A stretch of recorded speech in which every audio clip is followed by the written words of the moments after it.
सबको जय यीशु मसीह की। मेरा नाम करण कुमार शाह है। मैं बिहार का रहने वाला हूँ, दिल्ली द्वारका से आया हूँ। पिछले हफ्ते की गवाही है कि मेरा गाड़ी का टायर पंचर हो गया था और मैं स्टेपनी चेंज करने के लिए जैसे ही मैंने जैक लगा के गाड़ी का टायर खोला तो उसके नीचे मैंने ईंट लगाया था। जैसे ही टायर निकाला वैसे ही ईंट टूट गया और जैक फिसल के गाड़ी पूरी गिर गई। मैं गाड़ी के नीचे ही था। थोड़ा देर के लिए मैं भी सुन्न हो गया कि पता नहीं अब क्या है नहीं है, पर जैसे गाड़ी गिरा तो जो हब होता है उसके ऊपर गाड़ी आ कटका, मतलब स्पेस उतना ही था कि मैं निकल सकता हूँ, पर लोगों ने मुझे खींच के निकाला। पर यीशु मसीह ने मुझे बहुत बड़ा दुर्घटना से बचाया, नहीं तो मैं शायद आप लोग के बीच नहीं होता। मैं प्रभु यीशु मसीह का धन्यवाद करता हूँ। वो हमेशा हमें देखते रहते हैं और साथ रहते हैं। मैं प्रभु का कोटि कोटि धन्यवाद देता हूँ कि मैं आज आप लोग के बीच खड़ा हूँ। यीशु मसीह ने मुझे बचा के सुरक्षित रखा। एक खरोंच भी नहीं आया, नहीं तो 5 टन गाड़ी में कम से कम 2.5 टन लोड था। 2.5 टन की गाड़ी, 5 टन माल था गाड़ी में। उतना बड़ा लोहे की गाड़ी अगर किसी इंसान पे गिरे तो क्या होगा, आप लोग को अच्छी तरह से पता है। सबको जय यीशु मसीह की, यही मेरी गवाही है। सबको जय प्रभु यीशु मसीह की। मेरा नाम पूनम सूरी है। मैं मंडावली से आई हूँ। मेरी गवाही यह है कि पिछले 1 महीने पहले मेरी बेटी बहुत बीमार हो गई थी। उसको हल्का सा बुखार आया था, लेकिन होते होते उसको टाइफाइड हो गया और टाइफाइड बिल्कुल लास्ट उस पे आ गया था, स्टेज पे आ गया था। और फिर हमने उसका ब्लड टेस्ट कराया था। डॉक्टर ने बोला कि इसको टाइफाइड बहुत बढ़ गया है और इसका ट्रीटमेंट कीजिए। इसको मैं डॉक्टर के पास लेके गई। इसने दवाई खाई और एक ही दिन इसने दवाई खाई थी। उसके बाद इसको कुछ भी डाइजेस्ट नहीं हो रहा था। इसके मुंह से कुछ भी नहीं जा रहा था, ना दवाई जा रही थी, ना पानी जा रहा था, ना खाना जा रहा था। और मेरी बेटी 15 दिन तक बिना पानी और रोटी के रही है। और फिर मैं इतनी घबरा गई थी। दूसरे दिन में ही मैंने भैया राजेंद्र प्रसाद भैया जी को फ़ोन किया और उनसे दुआ कराई। और भैया जी ने बोला कि दीदी आप इसको हॉस्पिटल लेके जाओ, इसे ग्लूकोज चढ़वाओ, क्योंकि ये ऐसे कुछ भी नहीं खा पा रही है तो इसे दिक्कत हो जाएगी। तो मैं इसको हॉस्पिटल लेके गई, लेकिन हॉस्पिटल वालों ने इसको भर्ती नहीं किया। लेकिन भैया जी ने दिन रात उसके लिए दुआ करी और मुझे विश्वास के वचन दिए भैया जी ने कि दीदी आप इसके पास बैठ के ये विश्वास के वचन बोलो तो आपकी बेटी बिल्कुल भली चंगी स्वस्थ होगी और वो खाने भी लगेगी। और मैं प्रभु का दोनों हाथ उठा के धन्यवाद करती हूँ कि प्रभु ने इतनी मुश्किल परिस्थिति में मुझे संभाला, मेरी बच्ची को संभाला। वो आज भली चंगी स्वस्थ है, मेरे साथ आई है गौरी, और वो अच्छे से खा भी पा रही है और पी भी पा रही है। इसके लिए मैं प्रभु का धन्यवाद करती हूँ कि प्रभु सच में हमें हर समय हर घड़ी वो हमें संभालते हैं और हमारी देखरेख करते हैं। लेकिन हम अपनी घर के कामों में और अपने आप में इतना व्यस्त हो जाते हैं कि हम प्रभु को समय नहीं देते हैं। इस परीक्षा से मैंने ये सीखा है कि चाहे कुछ भी हो जाए, सबसे पहले हमें सबसे पहला स्थान अपने प्रभु यीशु मसीह जी को देना चाहिए। उसके बाद हमें अपने बारे में कुछ सोचना चाहिए, क्योंकि प्रभु ने बोला है कि मैं तुझे कभी ना छोड़ूंगा और प्रभु का ये वादा है और मैं इस पर विश्वास करती हूँ। सबको जय प्रभु यीशु मसीह की। सबको जय यीशु मसीह की। आइए हम लोग वचन में चलेंगे। हालेलुया। यूहन्ना 10 अध्याय और उसकी 1 आयत से।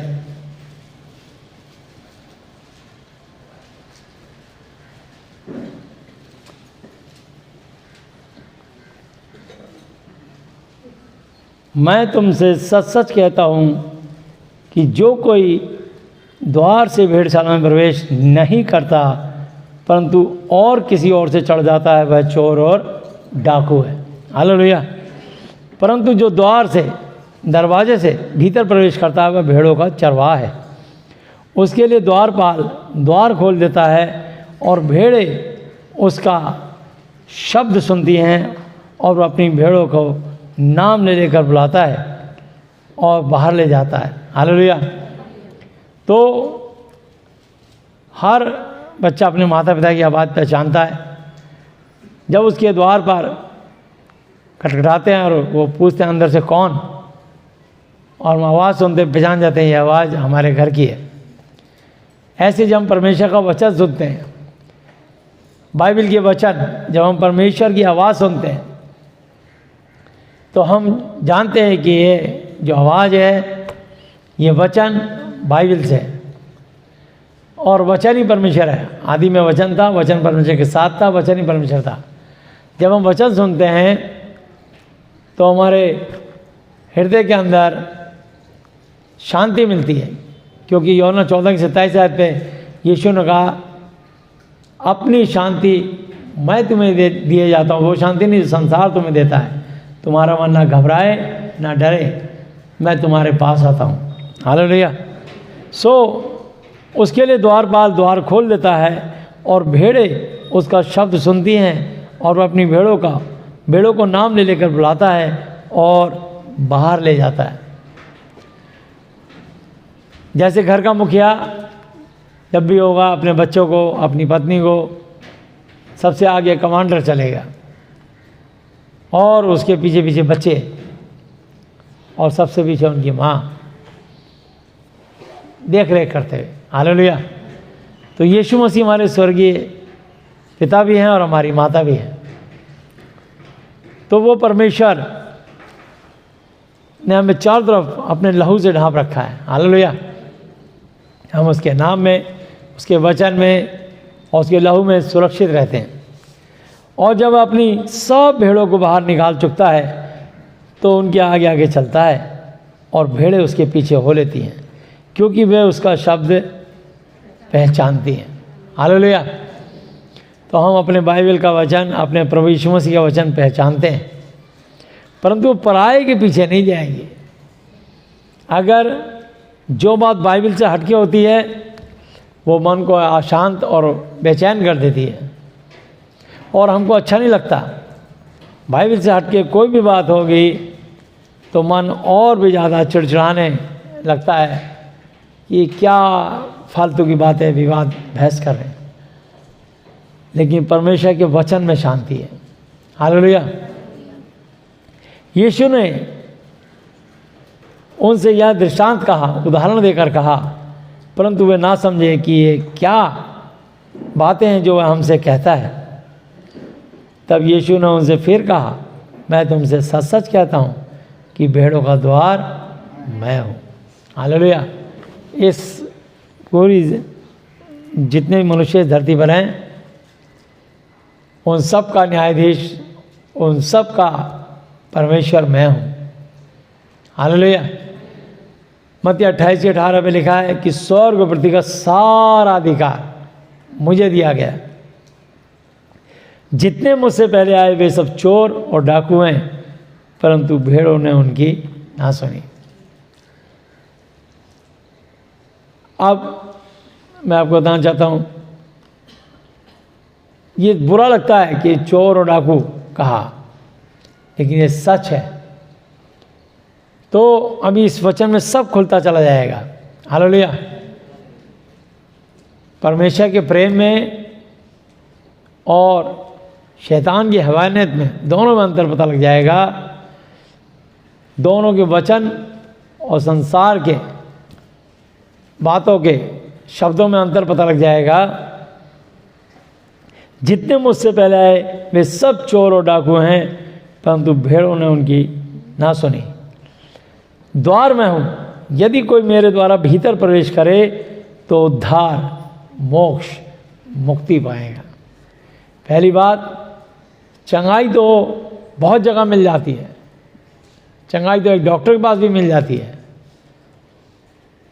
इसलिए बहुत सारे लोग डॉक्टरों के पास जाते हैं। लेकिन कुछ ऐसी बीमारी लाइलाज होती हैं जो डॉक्टर भी ठीक नहीं कर पाते हैं।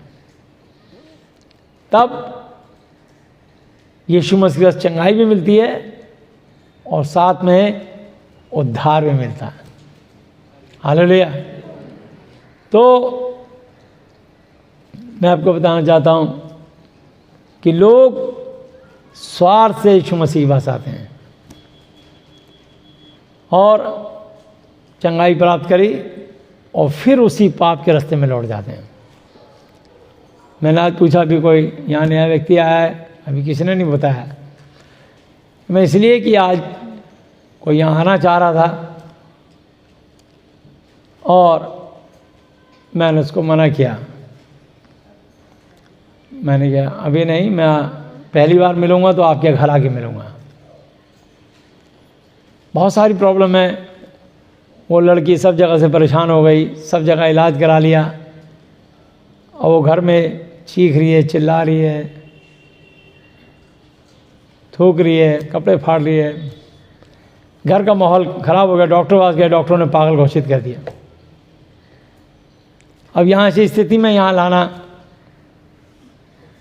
मैंने कहा मैं घर आके देखूँगा, उसके बाद आप कलीसिया में लाना उसको। ये चीखना, चिल्लाना, पागलपन, ये दुष्ट आत्माएं होती हैं जो इंसान को पकड़ लेती हैं, जकड़ लेती हैं, मरोड़ लेती हैं। तो लेकिन ये सब कुछ हम जानते हैं कब और क्यों और कैसे होता है, और ये भी जानते हैं कि यीशु की दया अनुग्रह के द्वारा वो सब ठीक हो जाते हैं। लेकिन आकाश के नीचे प्रत्येक काम का समेट रहा है। जो लाना चाहते थे वो स्वयं कलीसिया नहीं आते, जो लाना चाहते थे उनका भतीजा यहाँ ठीक हुआ, उसको टीबी थी और उसमें करण ऑल ओवर की टैक्सी चलाते थे। इनकी टैक्सी में मरीज बन के वो आया था लड़का, वो ठीक हो गया, वो लड़का भी चला गया और जो रिश्तेदार है वो भी चले गए। मतलब आप यीशु मसीह को स्टेपनी मत समझो कि बस जब सब तरफ से घिर गए तो तुरंत आ गए। और तो लिखा है 9 आयत पे, द्वार में हूँ, द्वार में हूँ। यीशु ने कहा है दुनिया का द्वार, हालेलुया, द्वार में हूँ। यदि कोई मेरे द्वारा भीतर प्रवेश करे तो उद्धार, मोक्ष, मुक्ति पाएगा और भीतर बाहर आया जाया करेगा और चारा पाएगा। हालेलुया। चारा मतलब जो इस इंसान को ज़रूरत होती है, रोटी, कपड़ा, मकान, बेसिक ज़रूरतें जीवन में, जिनसे मनुष्य खुश रहता है, जिनके लिए सब नौकरी, बिजनेस, व्यापार करता है, जिसके लिए पढ़ाई लिखाई, एजुकेशन करता है, पैसे के लिए इंसान इधर से उधर धक्के खाता है। परमेश्वर के वचन में लिखा है मत्ती 6:33 आयत पे, पहले तुम परमेश्वर के धर्म और राज्य खोज कर तो संसार की हर वस्तु तेरे पीछे अपने आप बोलेगी। हालेलुया। तो आप जब परमेश्वर को खोजोगे तो सब वस्तु आपको मिल जाएंगी। लेकिन लोग परमेश्वर को नहीं खोजते, चंगाई खोज रहे हैं। अब भी अपने रिश्तेदारों को चंगाई करानी है, चलो वो नहीं आ रहे। आप यीशु से प्यार करते हो, खुद तो परमेश्वर के भवन में आओ। तुम्हारे घर के आसपास कॉटेज मीटिंग होती है, तुम वहाँ तो आओ। अभी वीरवार को मीटिंग थी विश्वास पार्क में, वहाँ तक नहीं आते। घर के पास मीटिंग है, नहीं आते, कलीसिया नहीं आते, और चंगाई करने के लिए किसी को ले आए भैया। वो भी कौन?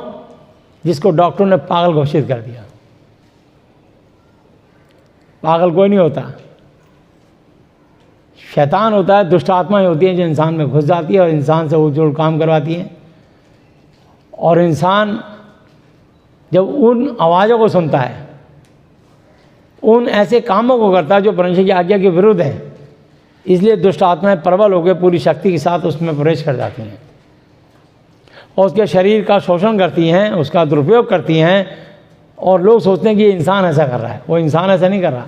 इसलिए यीशु ने कहा पाप से घृणा करो, पापी से नहीं, चोरी से घृणा करो, चोर से नहीं, व्यभिचार से घृणा करो, व्यभिचारी से नहीं, शराब से घृणा करो, शराबी से नहीं, खून से घृणा करो, खूनी से नहीं, क्योंकि लड़ाई आत्मिक है। हालेलुया। तो पहले आत्मिक हथियार बांध लो ताकि तुम शैतान के सब जलते तीरों को बुझा सको। और समझो, खाली यीशु मसीह चंगाई नहीं देते, आप चंगाई के लिए नहीं, उद्धार देते हैं। यीशु मसीह अनंत जीवन देते हैं, मोक्ष, मुक्ति देते हैं, और धरती पे जीवन, आनंद का जीवन, स्वर्ग में बहुतायत का जीवन देते हैं। ये लिखा है, देखो तो यहाँ लिखा है 10 आयत पे, चोर किसी और काम के लिए नहीं परंतु केवल चोरी करने, घायल करने और नष्ट, कत्ल, खत्म करने के लिए आता है। परंतु मैं यीशु मसीह नासरी इसलिए आया कि वे जीवन पाएं और बहुतायत से पाएं। हालेलुया। तो यीशु मसीह मुझे और आपको जीवन देने के लिए हमारे जीवन में आए हैं। और ना केवल जीवन, जब तक आप जियो तब तक आनंद से जियो, और जिस दिन भी आपका समय पूरा हो जाएगा परमेश्वर अपना स्वर्गदूत भेजेंगे आपको लेने के लिए, और आपका परमेश्वर का स्वर्गदूत आपकी आत्मा को हिफाजत से स्वर्ग तक पहुंचाएगा। हालेलुया। और वहाँ न्याय होगा। लेकिन प्रभु ने अपने लोगों से वाचा बांधी है।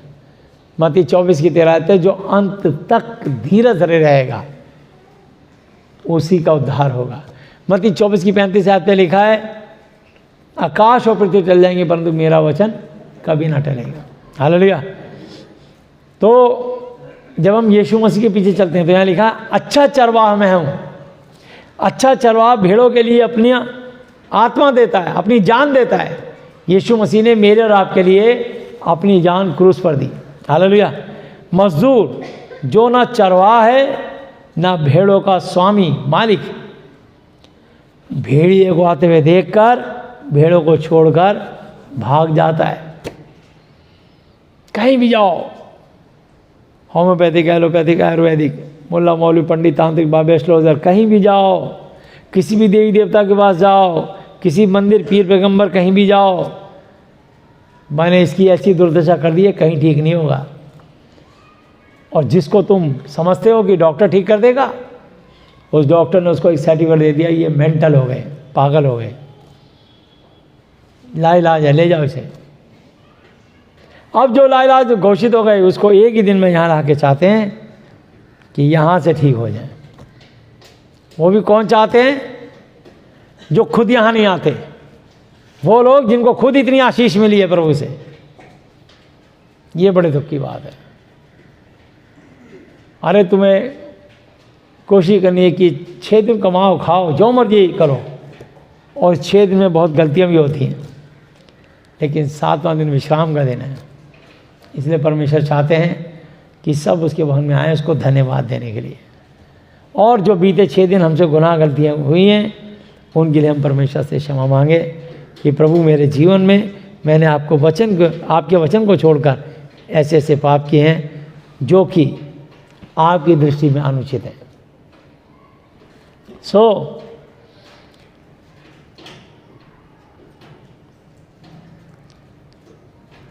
वह इसलिए भाग जाता है कि वह मजदूर है, उसको भेड़ों की चिंता नहीं। अच्छा चरवाहा मैं हूँ। जिस तरह पिता मुझे जानता है और मैं पिता को जानता हूँ, इसी तरह मैं अपनी भेड़ों को जानता हूँ और मेरी भेड़ें मुझे जानती हैं और मैं भेड़ों के लिए अपनी जान देता हूँ। हालेलुया। यीशु मसीह ने मेरे और आपके लिए अपनी जान दी है क्रूस पर। मेरे भाइयों बहनों, मेरे और आपके पाप और शाप और गुनाह अपने ऊपर लिए हैं। और हम सब पापी थे, यहाँ तक कि आज भी पाप में जीते हैं, तब भी परमेश्वर ने हमें चुना है, इसलिए परमेश्वर हमसे प्रेम करते हैं। हालेलुया। और मेरी और भी भेड़ें हैं जो इस भेड़शाला की नहीं। प्रभु कह रहा है तो मेरी भेड़, परंतु इस भेड़शाला की नहीं। वो भटके में, खोए हुए हैं। प्रभु खोए को खोजने आया है, भटके हुए को अपने पास लेने आया है। हालेलुया। मेरी और भी भेड़ें जो इस भेड़शाला की नहीं, मुझे उनको भी लाना अवश्य ज़रूरी है। वे मेरा वचन सुनेंगी, तब एक ही झुंड और एक ही चरवाहा होगा। हालेलुया। पिता इसलिए मुझसे प्रेम मोहब्बत रखता है कि मैं अपनी जान देता हूँ, अपनी आत्मा, अपना जीवन देता हूँ कि उसे फिर से ले लूँ। कोई उसे मुझसे छीनता नहीं, वरन बल्कि मैं उसे आप ही देता हूँ। मुझे उसके देने का भी अधिकार है और उसे फिर से लेने का भी अधिकार है। ये आज्ञा मेरे पिता यहोवा जी से मुझे मिली है। हालेलुया। तो यीशु मसीह वो शख्सियत हैं जो किसी की ज़िंदगी ले भी सकते हैं और दे भी सकते हैं। इसलिए लिखा है नीति वचन 3:16 पे, उसके दाहिने हाथ में दीर्घायु और बाएं हाथ में धन और महिमा है। हालेलुया। सिर्फ आपकी और मेरी प्रार्थनाएं जाती हैं और उत्तर लेकर आती हैं। सिर्फ परमेश्वर को हाथ टेढ़ा करना होता है। तो परमेश्वर अपने बच्चों पर दया करना चाहते हैं और आपको आशीष पर आशीष देना चाहते हैं। तो हम निकालेंगे यूहन्ना 14 अध्याय। तुम्हारा मन व्याकुल ना हो, तुम परमेश्वर पर विश्वास रखते हो, मुझ पर भी विश्वास रखो। मेरे पिता के घर में बहुत से रहने के स्थान हैं, यदि ना होते तो मैं तुमसे कह देता, क्योंकि मैं तुम्हारे लिए जगह तैयार करने जाता हूँ। और यदि मैं जाकर तुम्हारे लिए जगह तैयार करूँ तो फिर आकर तुम्हें अपने यहाँ ले जाऊँगा, कि जहाँ मैं रहूँ वहाँ तुम भी रहो। हालेलुया। तो यीशु मसीह ने मेरे और आपके लिए स्वर्ग में जगह तैयार की है, और मुर्दों में से जी उठे और आज तक जीवित हैं, और वो चाहते हैं कि मैं और आप भी जीवित रहें, स्वर्ग में रहें, और धरती पे जीवन, आनंद का जीवन, और स्वर्ग में बहुतायत का जीवन पाएं। हालेलुया। और जहाँ मैं जाता हूँ तुम वहाँ का मार्ग जानते हो। थोमा ने उससे कहा, हे प्रभु, हम नहीं जानते कि तू कहाँ जाता है, तो मार्ग कैसे जाने? यीशु ने उससे कहा, मार्ग और सच्चाई और जीवन मैं ही हूँ, बिना मेरे द्वारा कोई पिता के पास नहीं पहुँच सकता। यदि तुमने मुझे जाना होता तो मेरे पिता को भी जानते, और अब उसे जानते हो और उसे देखा भी है। अब चेले सोच में पड़ गए। फिलिप्पुस नाम के चेले ने उससे कहा, हे प्रभु, पिता को हमें दिखा दे, यही हमारे लिए बहुत है। यीशु ने उससे कहा, हे फिलिप्पुस, मैं इतने दिनों से तुम्हारे साथ हूँ, और क्या तू मुझे नहीं जानता? जिसने मुझे देखा है उसने पिता को देखा है। हालेलुया। तू क्यों कहता है कि हमें पिता को दिखा? क्या तू प्रतीति नहीं करता कि मैं पिता में हूँ और पिता मुझ में? मैं पिता में हूँ, पिता मुझ में। हालेलुया। ये वचन जो मैं तुमसे कहता हूँ अपनी ओर से नहीं कहता, परंतु पिता मुझ में रहकर अपने काम करता है। मेरी ही प्रतीति करो कि मैं पिता में हूँ और पिता यहोवा जी मुझ में है, नहीं तो कामों ही के कारण मेरी प्रतीति विश्वास करो। हालेलुया। मैं तुमसे सच सच कहता हूँ कि जो मुझ पर विश्वास रखता है, ये काम जो मैं करता हूँ वह भी करेगा, वरन इनसे भी बड़े बड़े काम करेगा, क्योंकि मैं पिता के पास जाता हूँ। और जो कुछ तुम मेरे नाम से मांगोगे वही मैं करूँगा, कि पुत्र के द्वारा पिता की महिमा हो। हालेलुया। बेटे यीशु के द्वारा यहोवा जी की तारीफ बढ़ाई हो, और मेरे और आपके द्वारा यीशु मसीह की महिमा और तारीफ बढ़ाई हो। हालेलुया। यदि तुम मुझसे मेरे नाम से कुछ मांगोगे तो मैं उसे करूँगा, यानी लिखा देखूंगा, सोचूंगा, शायद करूँगा। वो परमेश्वर जीवित है, हमारी एक एक दुआओं को, प्रार्थनाओं को सुनते हैं, आशीष देते हैं। यदि तुम मुझसे प्रेम रखते हो तो मेरी आज्ञाओं को मानोगे, और मैं पिता से विनती करूँगा, तुम्हें एक और सहायक देगा कि वह सर्वदा तुम्हारे साथ रहे, अर्थात यानी वो सत्य का आत्मा, जिसे संसार ग्रहण स्वीकार नहीं कर सकता, क्योंकि ना उसे देखता है और ना उसे जानता है। तुम उसे जानते हो क्योंकि वह तुम्हारे साथ रहता है और वह तुम में होगा। हालेलुया। वो तुम्हारे अंदर तब होगा जब तुम परमेश्वर की आज्ञाओं को मानोगे।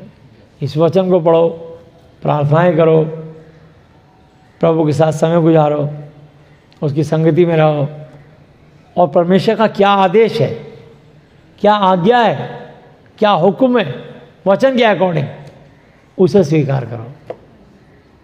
तब देखो तुम्हारे जीवन कैसे बदलेंगे। हालेलुया। शैतान की सारी शक्तियाँ, जो भी उसने ताना बाना आपके खिलाफ बुना है, सब मेल्ट हो जाएगा, पिघल जाएगा, टूट जाएगा, कट जाएगा। हालेलुया। क्योंकि यीशु मसीह का आत्मा, यीशु मसीह का वचन सारे बंधनों को तोड़ देता है। तो मैं तुम्हें अनाथ नहीं छोड़ूंगा, मैं तुम्हारे पास आता हूँ। और थोड़ी देर रह गई है कि फिर संसार मुझे नहीं देखेगा, परंतु तुम मुझे देखोगे, इसलिए कि मैं जीवित हूँ और तुम भी जीवित रहोगे। हालेलुया। मैं जीवित हूँ, तुम भी जीवित रहोगे। तो मैं आपको बताना चाहता हूँ कि अगर आप जीवित रहना चाहते हो, स्वर्ग में रहना चाहते हो और धरती पर आनंद का जीवन जीना चाहते हो, तो जैसे अपनी अपनी कमाई का आप दशवांश ईमानदारी से निकालते हो, ऐसा 2 घंटा 24 मिनट प्रभु की हजूरी में बाइबल पढ़ के प्रार्थना करके उसके साथ व्यक्तिगत संबंध बना के उसकी हजूरी में गुजारें। ये संसार दुनिया तुम्हें कुछ नहीं देगी, बल्कि तुमको परमेश्वर से दूर कर देगी। इसलिए लिखा है याकूब पत्री 4:4 आयत पे, हे व्यभिचारिणियों, क्या तुम नहीं जानती कि संसार से मित्रता करना परमेश्वर से बैर करना है। सो जो कोई अपने आप को संसार का मित्र बनाना चाहता है वो अपने आप को परमेश्वर का बैरी बनाता है। हालेलुया। तो हम परमेश्वर से, अपने सृजनहार, अपने पालनहार, अपने तारनहार, अपने उद्धारकर्ता से क्यों बैर स्थापित करें। इसलिए हम उनके चरणों में रहें, उनकी शरण में रहें, बाइबल पढ़ें, प्रार्थनाएं करें, परमेश्वर के साथ व्यक्तिगत उनके वचन को पढ़ के उनसे वार्तालाप बातचीत करें और वो हमारी बातों का जवाब अपने वचन से देंगे। हालेलुया। और तुम्हारे मन की मुरादें पूरी करेंगे। सो उस दिन तुम जानोगे कि मैं अपने पिता यहोवा जी में हूँ और तुम मुझ में और मैं तुम में। हालेलुया। उस दिन जानोगे कि मैं तुम्हारे अंदर हूँ, मैं तुम्हारे साथ हूँ, मैं तुम्हारा हाथ नहीं छोड़ा, तुम्हें स्वर्ग मिला के रख लिया। सिर्फ इस वचन के पीछे चलने के कारण, मुझ में लगातार बने रहने के कारण, मेरी आज्ञाओं को मानने के कारण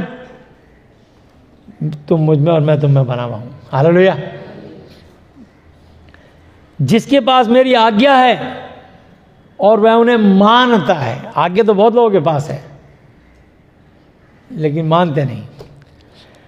जिसके पास मेरी आज्ञा है और वह उन्हें मानता है, वही मुझसे मोहब्बत प्रेम रखता है, प्रेम रखती है। हालेलुया। और जो मुझसे प्रेम रखता है उससे मेरा पिता यहोवा जी प्रेम रखेगा और अपने आप को उस पर प्रकट करूंगा। हालेलुया। मैं अपने आप को उस पर प्रकट करूंगा, खोल दूंगा उसको। ना केवल धरती की आने वाली मुसीबतों की, तुमको स्वर्ग के वचनों के बारे में बताऊंगा। हालेलुया। उस यहूदा ने जो इस्करियोती ना था उससे कहा, हे प्रभु, क्या हुआ कि तू अपने आप को हम पर प्रकट करना चाहता है और संसार पर नहीं। हालेलुया। क्या खास बात है, आप हम पे अपने आप को प्रकट करना चाहते हो और संसार के लोगों पर नहीं। यीशु ने उसको उत्तर दिया, यदि कोई मुझसे प्रेम रखे तो वह मेरे वचन को मानेगा। हालेलुया। ये संसार के लोग मेरा वचन नहीं मानते। अगर ये मानेंगे तो मैं इनके ऊपर भी अपने आप को प्रकट करूंगा। अगर ये मेरे वचन में बने रहे तो मैं अपने आप को इन पर प्रकट करूंगा।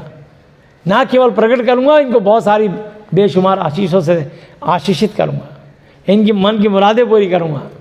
यिर्मयाह 29:11 पे लिखा है कि यहोवा की वाणी है कि जो मैं तुम्हारे विषय में कल्पनाएं करता हूँ उन्हें मैं जानता हूँ कि वो हानि नुकसान की नहीं वरन कुशल ही की है, और अंत में मैं तुम्हारी आशा पूरी करूंगा। हालेलुया। सो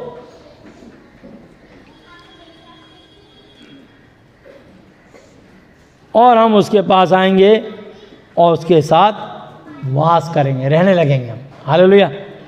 जो मुझसे प्रेम नहीं रखता वह मेरे वचन को नहीं मानता, और जो वचन तुम सुनते हो वह मेरा नहीं है वरन बल्कि मेरे पिता यहोवा जी का है, जिसने मुझे स्वर्ग से इस धरती पर भेजा मनुष्य बना के। हालेलुया। और कोई पुत्र को नहीं जानता, केवल कोई पिता को नहीं जानता, केवल पुत्र। हालेलुया। क्योंकि पुत्र और पुत्री ने उसको प्रकट किया है। हालेलुया। ये वचन मैंने तुम्हारे साथ रहते हुए तुमसे कहे, परंतु सहायक अर्थात पवित्र आत्मा जिसे पिता मेरे नाम से भेजेगा, यीशु के नाम से भेजेगा, और वह तुम्हें सब बातें सिखाएगा। हालेलुया। स्वर्ग के वचन भी सिखाएगा और संसार के लोगों के बातों का उत्तर भी तुमको बताएगा कि किस बात का जवाब किस वचन से देना है। हालेलुया। किस मनुष्य को किस तरीके से जवाब देना है। और जो कुछ मैंने तुमसे कहा है वह सब तुम्हें स्मरण याद कराएगा। मैं तुम्हें शांति दिए जाता हूँ, अपनी शांति तुम्हें देता हूँ। जैसे संसार देता मैं तुम्हें नहीं देता। तुम्हारा मन ना घबराए और ना डरे। हालेलुया। तुमने सुना कि मैंने तुमसे कहा कि मैं जाता हूँ और तुम्हारे पास फिर आता हूँ। यदि तुम मुझसे प्रेम रखते हो तो इस बात से आनंदित होते कि मैं पिता के पास जाता हूँ, क्योंकि पिता यहोवा मुझसे बड़ा है। हालेलुया। अब वो संसारी चेले थे, उन्होंने कहा प्रभु जब जाके वापिस ही आना तो आप जा ही क्यों रहे हो। हालेलुया। वो शारीरिक सोच रहे थे, पर यीशु मसीह को पता था कि सोने के संदूक में महाधिपत्र साथ बाइबल बंद है, और जब तक कोई इस पर पवित्र व्यक्ति अपना लहू नहीं बहाएगा ये सोने का संदूक नहीं खुलेगा, जिसमें ये महाधिपत्र साथ बाइबल रखी हुई थी। हालेलुया। इसकी एक एक ताम्र पत्रों पर या जिस भी उस ज़माने में लिखे हुए उस भाषा में वचन थे, उसके लिए कोई पवित्र व्यक्ति अपना लहू बहाए तब जाके वो खुलेगा। इसलिए लिखा यूहन्ना 3:16 पे कि परमेश्वर यहोवा जी ने जगत से ऐसा प्रेम रखा कि अपना इकलौता पुत्र दे दिया, ताकि जो कुछ पर विश्वास करे वो नाश ना हो परंतु अनंत जीवन पाए। हालेलुया। तो आज आप यीशु मसीह विश्वास रखते हो तो लिखा है यूहन्ना 14:6 पे कि मार्ग सत्य जीवन मैं ही हूँ, बिना मेरे द्वारा कोई पिता परमेश्वर यहोवा जी तक नहीं पहुँच सकता। पेतोकम 4:12 पे लिखा और किसी दूसरे के द्वारा उद्धार मोक्ष मुक्ति नहीं, क्योंकि स्वर्ग के नीचे मनुष्य जाति में यीशु मसीह जी के अलावा और कोई दूसरा नाम ही नहीं दिए कि जिसको द्वारा उद्धार पा सके। इसलिए लिखा यूहन्ना 8:32 तुम सत्य को जानो और सत्य तुम्हें स्वतंत्र करेगा। परमेश्वर ने कहा कि तुम ईश्वर हो। हालेलुया। तुम ईश्वर हो, हमें ईश्वर कहा। हालेलुया। लेकिन वो परमेश्वर है। तो मैं आपको बताना चाहता हूँ, तो इस बात से आनंदित होते कि मैं पिता के पास जाता हूँ क्योंकि पिता मुझसे बड़ा है, और मैंने अब इसके होने से पहले तुमसे कह दिया है कि जब हो जाए तो तुम प्रतीति करो। हालेलुया। मैं अब से तुम्हारे साथ बहुत बातचीत ना करूँगा, क्योंकि इस संसार का सरदार आता है और मुझ में उसका कुछ नहीं है। हालेलुया। मेरे अंदर उसका कुछ नहीं है। यीशु मसीह इतना समझा के उनसे कहा, परंतु ये इसलिए होता है कि संसार जाने कि मैं पिता यहोवा जी से प्रेम रखता हूँ, और जिस तरह पिता यहोवा जी ने मुझे आज्ञा दी मैं वैसे ही करता हूँ। उठो यहाँ से चले। हालेलुया। तब यीशु मसीह ने कहा मैंने तुम्हें इतनी शिक्षा दी, अब उठो और यहाँ से चलते हैं। मैं आपको बताना चाहता हूँ कि हम वापस निकालेंगे यूहन्ना 10 अध्याय और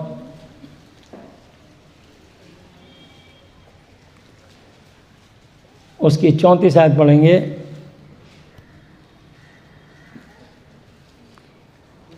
यीशु ने उत्तर दिया, क्या तुम्हारी व्यवस्था में नहीं लिखा कि मैंने कहा तुम ईश्वर हो। हालेलुया।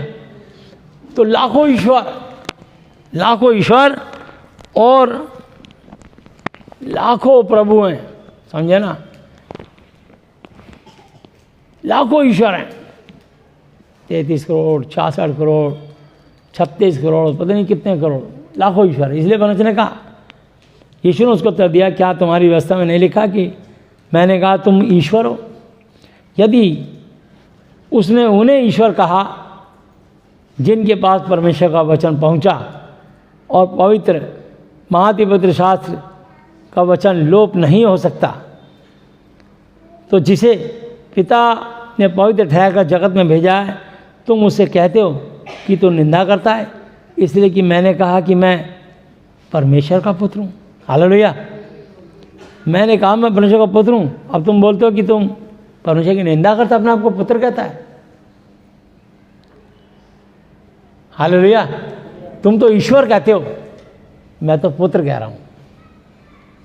हालेलुया। तुम मनुष्य हो, तुम्हारी व्यवस्था में लिखा है, तुम अपने आप को ईश्वर कहते हो, ईश्वर से कम नहीं समझते। थोड़े चमत्कार दिखाए, खुद अपने आप को ईश्वर की तरह और गुरुओं की तरह बैठ करके अपने पूजा करवाते हो। लोग तुम्हें दंडवत नमूत प्रणाम करते हैं, असली परमेश्वर से तुम हम ध्यान वंचित करते हो। तो यदि मैं अपने पिता के काम नहीं करता तो मेरी प्रतीति ना करो। हालेलुया, मेरा विश्वास ना करो। परंतु यदि मैं करता हूँ तो चाहे मेरी प्रतीति ना भी करो, परंतु उन कामों की तो प्रतीति करो, ताकि तुम जानो और समझो कि पिता मुझ में है और मैं पिता यहोवा जी में हूँ। हालेलुया। तब उन्होंने उसे पकड़ने का प्रयत्न किया, परंतु वह उनके हाथ से निकल गया। हालेलुया। उन्होंने कहा, यार ये अपने आप को परमेश्वर का पुत्र कह रहा है, तुम तो उससे बड़ी बात कर रहे हो, तुम तो अपने आप को कह रहे हो हम तो ईश्वर हैं। इसलिए लिखा है 1 कुरिन्थी 8 अध्याय 1 आयत, अब मूर्तों के सामने बलि की वस्तुओं के विषय में हम जानते हैं कि हम सबको ज्ञान है। ज्ञान घमंड उत्पन्न करता है, परंतु प्रेम से उन्नति होती है। हालेलुया। अगर कोई अपने आप को ज्ञानी बन जाएगा, बहुत पढ़ लिख करके बहुत ऊंचे ओहदे पहुंच जाएगा, तो ज्ञान के कारण उसकी पोजीशन, उसकी पावर, उसको कोई पद मिल जाएगा, पर साथ साथ उसके अंदर एक दीमक, एक काई की तरह, एक घुन लगाने के जैसे फलों में घुन लग जाता है, ड्राई फ्रूट्स में, चावलों में घुन लग जाएगा। और घुन क्या होता है? घमंड। हालेलुया। तो लिखा है, अब मूर्तों के सामने बलि की वस्तुओं के विषय में हम जानते हैं कि हम सबको ज्ञान है, परंतु ज्ञान घमंड उत्पन्न करता है, परंतु प्रेम से उन्नति तरक्की होती है। हालेलुया। तो इसलिए परमेश्वर प्रेम है, और परमेश्वर ने हमें प्रेम करना सिखाया, परमेश्वर ने हमें क्षमा करना सिखाया, परमेश्वर ने हमें दया करनी सिखाई। कहा बस तुम क्षमा करो, प्रेम करो, प्रेम का संदेश बांटो। मैंने तुमसे प्रेम किया, तुम पापी थे तब भी मैंने तुम्हें चुना, तुम आज भी मेरे में आके भी पाप करते हो, तब भी मैं तुमसे प्रेम करता हूँ, तुम्हें सांस देता हूँ, तुम्हें जीवन देता हूँ, मैं तुमसे नफरत नहीं करता। सो लिखा है, यदि कोई समझे कि मैं कुछ जानता हूँ तो जैसा जानना चाहिए वैसा अब तक नहीं जानता, परंतु यदि कोई परमेश्वर से प्रेम रखता है तो उसे परमेश्वर पहचानता है। हालेलुया। अगर सचमुच कोई सचमुच परमेश्वर से मोहब्बत रखता है तो परमेश्वर उसको पहचानता है। वो बिना स्वार्थ के हर संडे प्रभु को धन्यवाद देने उसके वेदी पे आएगा, सारे काम छोड़ करके सबसे पहला महत्व, सबसे आदर, बड़ा स्थान प्रभु को देगा। अगर से प्रभु मैं आपसे प्रेम करता हूँ, चाहे आप किसी भी दशा में देखो, जैसे अय्यूब के ऊपर, अय्यूब परमेश्वर से कितना प्रेम करता था। तुमने तो खोया ही क्या है, तुम तो पाने के लिए आते हो और पाने के बाद कई गायब हो जाते हो 10 कोड़ियों की तरह। एक धन्यवाद देना है, बाकी 9 गायब हो गए। लेकिन अय्यूब ने अपने 10 बच्चे खो दिए, उसने बैल, ऊंट, गधैया सब खो दी, धन दौलत खो दिया, अपने शरीर पर उसके फफोले हो गए, समझे ना। तो शरीर भी उसका बेहाल हो गया, लेकिन तब भी उसने परमेश्वर को धन्यवाद दे दिया, उसने परमेश्वर की निंदा आलोचना नहीं करी। हालेलुया।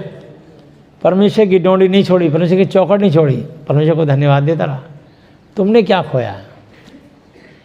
कभी अय्यूब के बारे में और अपने बारे में कंपैरिजन करके देखो कि हम इतना सब कुछ पाने के बाद भी हम परमेश्वर को भूल जाते हैं और परमेश्वर के शरण, उसके चरण में नहीं आते। परमेश्वर का वचन छूता है, हम कोई किसी को नहीं बदल सकते, लेकिन परमेश्वर की शिक्षा, परमेश्वर का वचन हमको छूता है। परमेश्वर का वचन, परमेश्वर का प्रेम हमें बदलता है, हमारे अंदर बदलाव लाता है, हमें कायल करता है और दिन पर दिन अपने प्रेम में और बढ़ाता है। और जिसके अंदर परमेश्वर का प्रेम बढ़ेगा, वो बिना बाइबल पढ़े, बिना प्रार्थना करे, उसको लगेगा कि आज मुझे जैसे खाना नहीं मिला।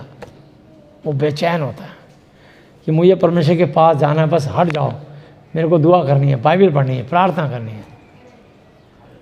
हालेलुया। और संडे के दिन का इंतजार करता है कि ये संडे क्या अगले संडे कलीसिया लगेगी, मेरे को वहाँ जाना है। इसलिए बाइबल में लिखा, बुलाए तो बहुत परंतु चुने हुए थोड़े हैं। ये थोड़े लोग ये चुने हुए लोग हैं। ऐसे दुनिया बहुत सारी आएगी, चंगाई पाएगी, आशीष पाएगी, अपना मतलब सीधा करेगी, भूल जाएगी।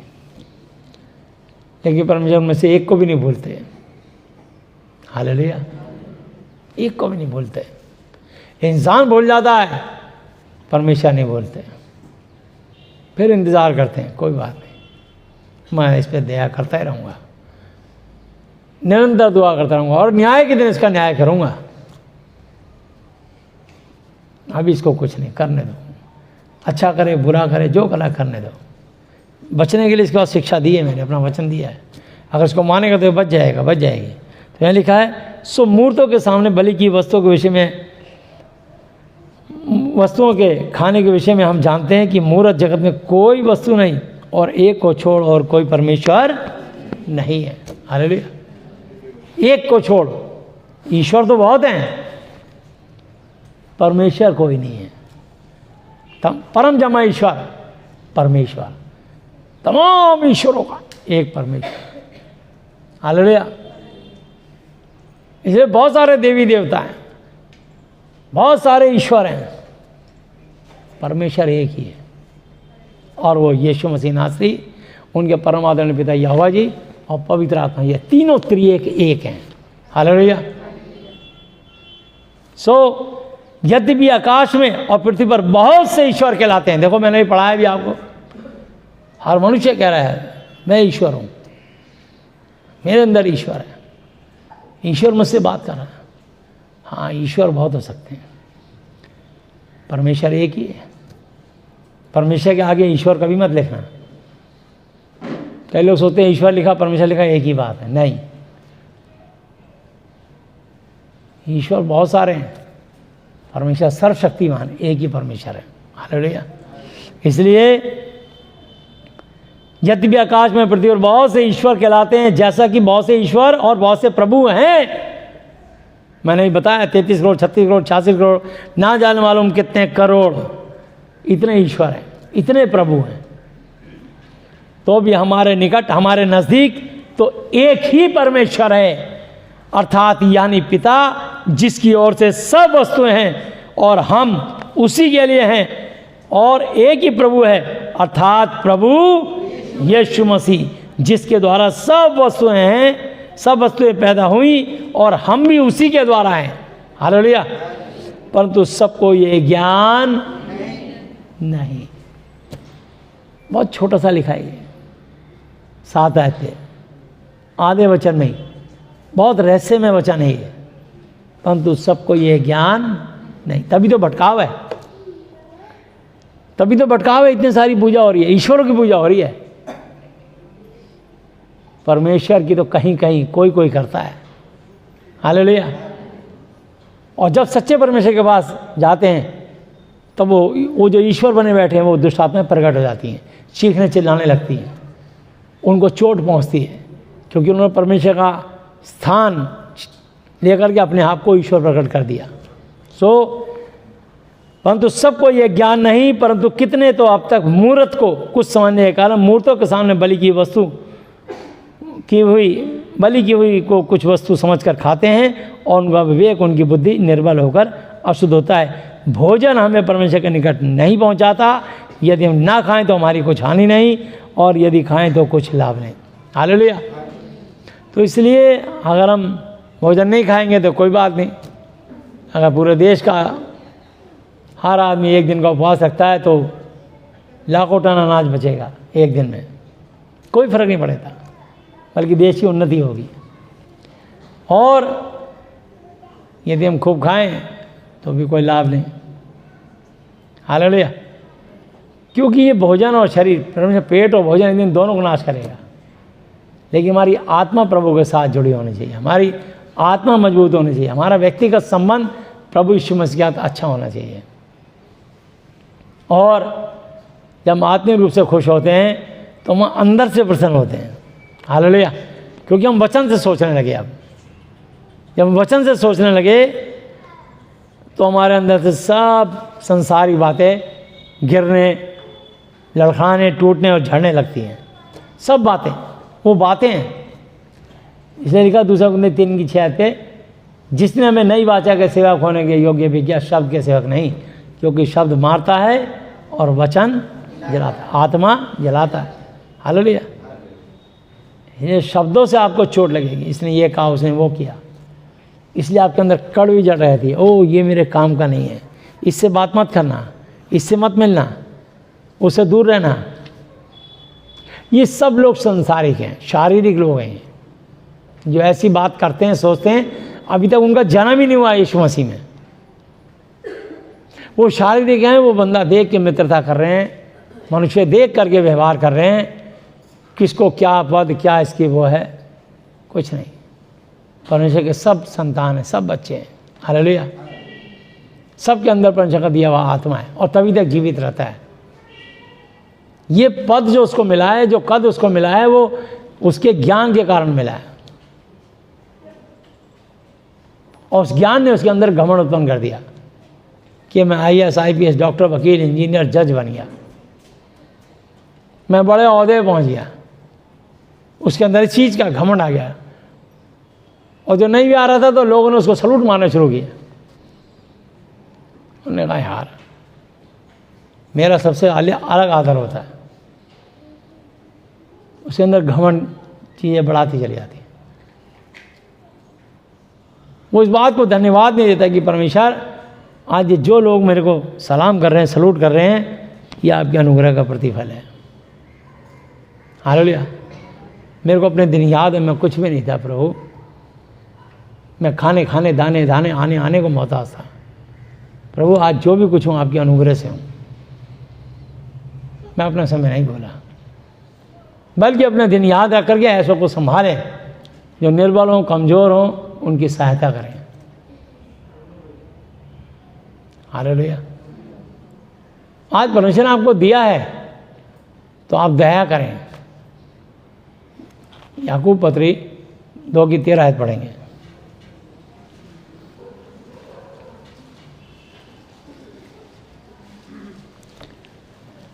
क्योंकि जिसने दया नहीं की उसका न्याय बिना दया के होगा, दया न्याय पर जयवंत होती है। हालेलुया। आज आपको मौका मिला है, आज आपको अवसर मिला है कि आज परमेश्वर ने आपको फलवंत और बलवंत किया है। आप एक सूखे हुए पेड़ थे, आज आपके पत्तियां आ गई। आज जो आपके नीचे आके बैठ रहा है, छाया मिल रही है। आज आपके नीचे बैठ के लोग आपके फल तोड़ के खा रहे हैं। अब अपने आप को धन्य समझे कि प्रभु ने मेरे पे फल लगा दिए। जैसे वो माँ, वो स्त्री जब तक उसके बच्चा ना हो वो अपने आप को अभागन समझती है। शादी भी हो गई पर बच्चा नहीं है। मेरे को माँ होने का सौभाग्य नहीं मिला क्योंकि उस पर फ्रूट्स नहीं होते, फल नहीं होते। बिना फल के कारण लोग उसको छेड़ते हैं, उसको कुटिल बातें बोलते हैं। ये बांझ है, बांझ, ये बड़ी अभागन है, इससे दूर रहे, बच्चे नहीं होते इसके पास। इस तरीके से उसको कुटिल बातें बोलते हैं। यानी उस पर फल ना आने के कारण, अगर आपके अंदर फल नहीं है तो कोई आपको पसंद नहीं करेगा। लेकिन अगर आपकी छाया भी है, सूखा पेड़ थे आप, परमेश्वर ने आपको हरा भरा करना शुरू कर दिया क्योंकि तुमने परमेश्वर से पश्चाताप किया, अपने पापों से मन फिराया और अपने पुराने मनुष्यत्व को, चाल चलन को छोड़ दिया, और तुम्हारे पे हरी हरी पत्तियाँ आने लगी और वहाँ पे चबूतरा बना दिया लोगों ने, और उसकी टहनी में नीचे लोग आके बैठे हैं। यात्री कह रहे हैं उस पेड़ के नीचे छाया, वहीं बैठेंगे चबूतरे पे, वहीं खाना खाएंगे। बल्कि उसके नीचे कोई हैंडपम्प लगाओ तो पानी भी वहाँ का बड़ा ठंडा हो जाता है कि बस बड़ा ठंडा पानी निकलता। उसकी छाया की वजह से सिर्फ धूप नहीं पड़ रही। और जब फल आते हैं तो फल तोड़ के खाते हैं, उस पेड़ को आशीर्वाद देते हैं। हालेलुया। तुम भी फल लाओ, तुम्हारे अंदर फ्रूट होने चाहिए, परमेश्वर के फल। हालेलुया। धन्य वे जिनके मन शुद्ध हैं, परमेश्वर को देखेंगे, और धन्य वे जो मेल कराने वाले परमेश्वर के पुत्र पुत्री कराए जाएंगे। मत्ती 5:8-9 पे लिखा है। हालेलुया। जब आप लोगों के जीवन में मिलाने वाले बन जाएंगे, अब ये नहीं कि मिलाने इसलिए मिला रहे हो कि तुम उनके बस चंगाई पाई और भाग गए। लगातार परमेश्वर में बने रहना है। भाग जाओगे तो इसमें तुम्हारा ही नुकसान होगा, ये भी सुन लीजिए। शैतान दोबारा से पकड़ेगा और अपने से बुरी 7 आत्माओं को साथ ला के पकड़ेगा, कोई फ़ायदा नहीं है उसका, समझे। मत्ती 12 की 43, 44, 45 में लिखा, जब अशुद्ध आत्मा मनुष्य में से निकल जाती है, सूखी जगहों में विश्राम ढूंढती फिरती पर पाती नहीं, तो उस घर के चक्कर काटती है, चक्कर लगाती है, उसमें आकर सूना झाड़ा बुहारा सजाया पाती है। तब जाकर अपने से और जाकर 7 बुरी आत्माओं को अपने साथ लाकर उसमें बैठ कर ठुस कर वहाँ वास करती है। उस मनुष्य की दशा पहले से ही बुरी रहती है। इस संसार के बुरे लोगों की दशा ऐसी ही होगी। तो वो लोग बुरे लोग हैं जो चंगाई पाके प्रभु को भूल गए, चले गए। फिर जब जरूरत पड़ी तो कि भैया कल कलीसिया लगेगी, कल क्या कोई खास बात है, कलीसिया क्यों नहीं लगेगी? 12 तारीख की दिवाली थी तब भी कलीसिया लगी, कल कौन सी बात देखो कैसे चलाते हैं। उसको ठीक कराना है सिर्फ, जिसको पागल घोषित करते हैं उसको ठीक कराने के लिए बात देखो कैसे कैसे घुमा के लाते हैं। तुम खुद तो आते नहीं कलीसिया,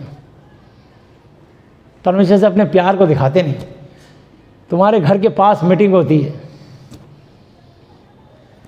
तुम वहां तक नहीं आते, डरते हो। किससे? अपने पति से। परमेश्वर से नहीं डरते, पति से डरते हैं। पति से डर रहे, परमेश्वर से नहीं डर रहे, जो तुम्हें नरक में डाल सकता है। भैया पति ने शराब पी रखी थी, डर गया, बहाने देखो, पति से डर रहे हैं, परमेश्वर से नहीं डर रहे, जो तुम्हें हर मुसीबत से बचा सकता है, जो तुमको धरती पे जीवन आनंद का जीवन, स्वर्ग में बहुतायत का जीवन देगा, उससे नहीं डर रहे, जो तुम पे सदा फल लाता रहेगा और तुम्हें आनंद का जीवन देगा और शैतान के हर खतरे और चाल से बचाएगा, उससे नहीं डर रहे। कल कलीसिया लगेगी, जरूर लगेगी, क्यों नहीं लगेगी? हालेलुया। तो यहाँ लिखा है, पर हे मेरे भाइयों, यदि कोई कहे कि मुझे विश्वास है पर वह कर्म ना करता हो तो उससे क्या लाभ? क्या ऐसा विश्वास कभी उसका उद्धार कर सकता है? यदि कोई भाई या बहन कहे नंगे उघाड़े हों और उन्हें प्रतिदिन भोजन की घटी हो, और तुम में से कोई उनसे कहे कुशल से जाओ यीशु के नाम से, तुम गर्म रहो यीशु के नाम से, तुम तृप्त रहो यीशु के नाम से, पर जो वस्तुएं देह के लिए आवश्यक ज़रूरी हो और वह उन्हें ना दे तो क्या लाभ? हालेलुया। याद करो वो दिन जब तुम तकलीफ में थे, तुम्हारे लिए प्रभु ने किसी का दिल खोला और किसी ने तुम्हारे लिए हाथ बढ़ा के तुमको सहारा दिया था। वो दिन याद करो। आज प्रभु ने तुम्हारे पे फल लगाए हैं, थोड़े फल उनको भी खिला दो। आज अपनी कमाई से दशवांश देने के बाद भेंट कुछ ना कुछ उसके लिए भी अर्पित कर दो। परमेश्वर तुम्हारे भले काम को देख के आशीष देंगे। दशवांश और भेंट ना देने के कारण तुम पर भारी श्राप पड़ा है। खाली दशवांश ही नहीं, भेंटें भी ना देने से तुम पर भारी श्राप पड़ा है। तो इसलिए अपनी भेंट भी दो जो हो सकता है। किसी ज़रूरतमंद की, कमज़ोर की सहायता करो, उसके दिल से दुआएं निकलेंगी। उसकी दुआएं, बता रहा हूँ मैं, ऐसे आकाश को चीरती हुई जाएंगी, बादलों को फाड़ती परमेश्वर के भवन में पहुंच जाएंगी। उसके दिल की दुआ तुम्हारे लिए कई फाटक खोल देगी। हालेलुया। और न्याय के दिन बहुत मुसीबत से बच जाओगे तुम, क्योंकि लिखा भी 13 आयत मैंने शुरुआत इससे की थी, जिसने दया नहीं की उसका न्याय बिना दया के होगा। दया न्याय पर जयवंत होती है। आज जो आप दया कर रहे हो चुपके से ना, बिना बताए, यही न्याय के दिन तुम्हारे को असली दौलत है जयवंत करेगी। प्रभु तुम्हारे बहुत सारे गुनाहों कहेगा, कोई बात नहीं, इसे माफ़ कर दो। मैं राजाओं का महाराजा, प्रभु का महाप्रभु हूँ, क्योंकि इसने धरती पर रहते हुए बहुत लोगों पे दया करी।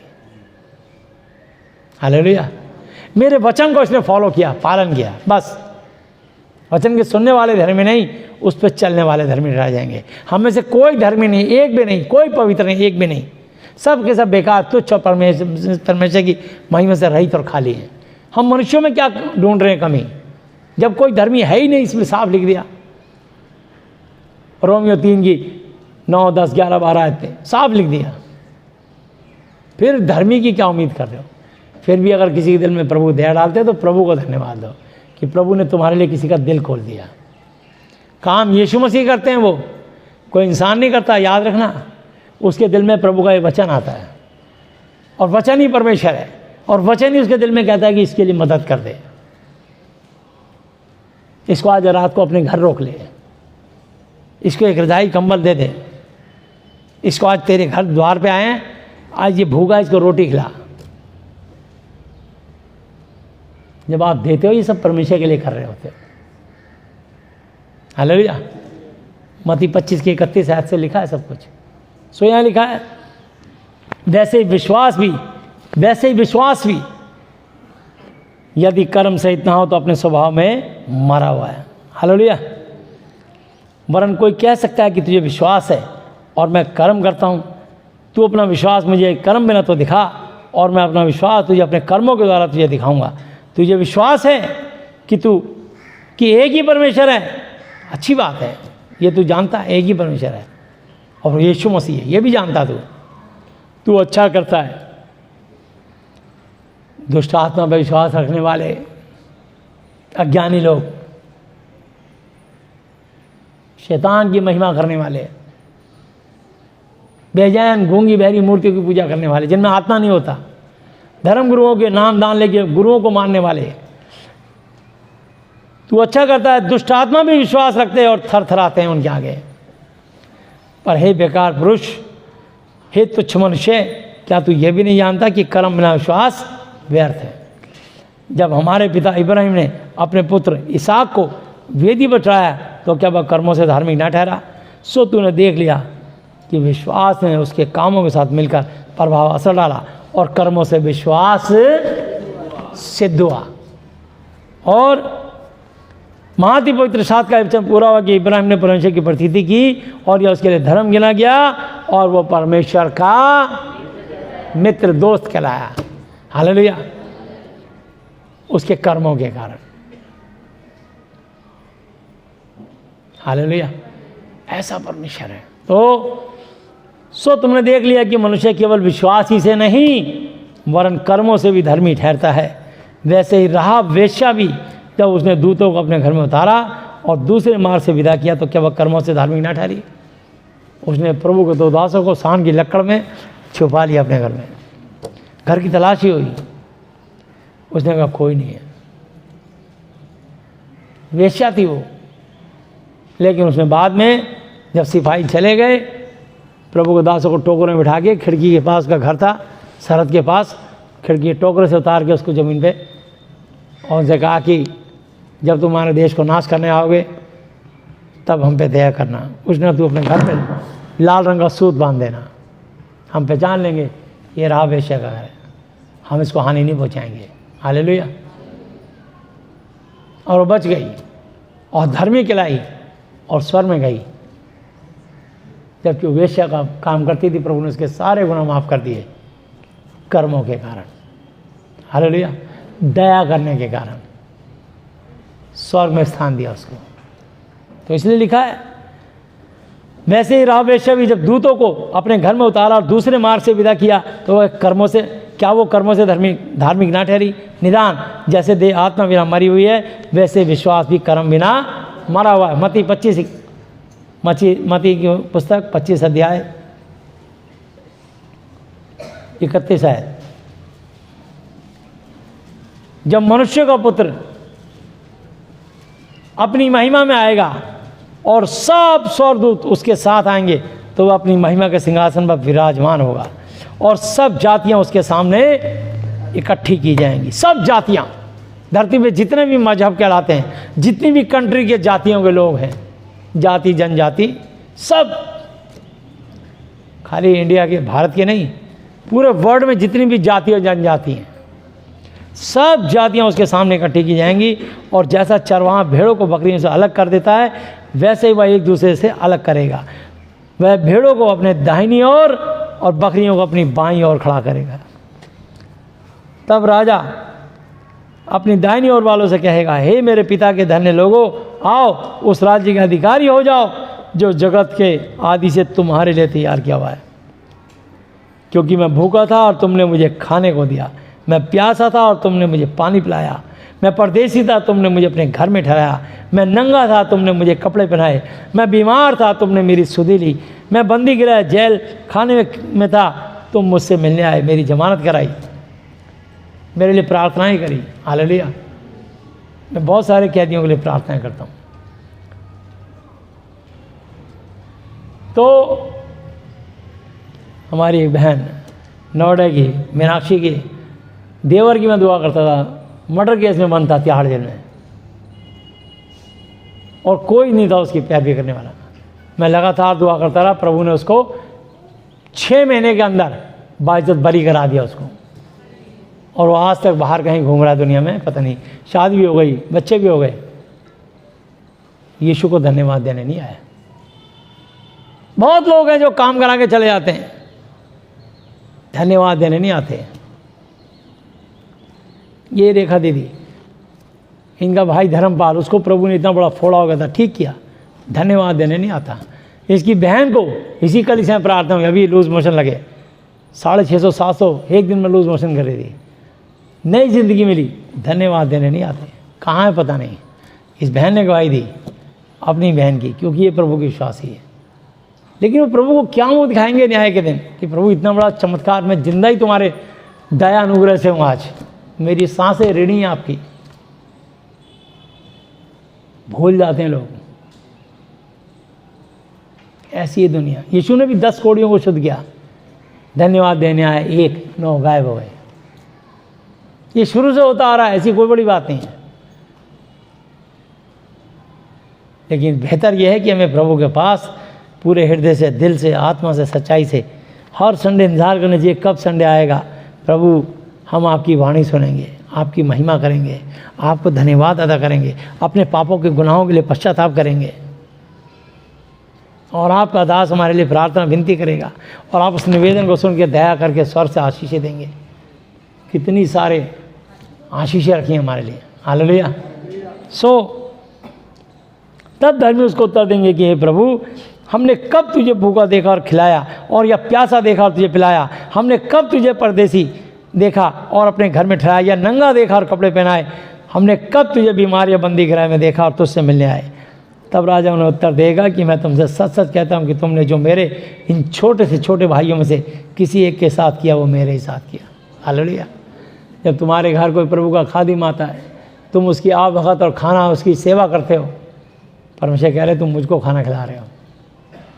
हालेलुया। इसका प्रतिफल तुम्हारा स्वर्ग में जमा हो गया।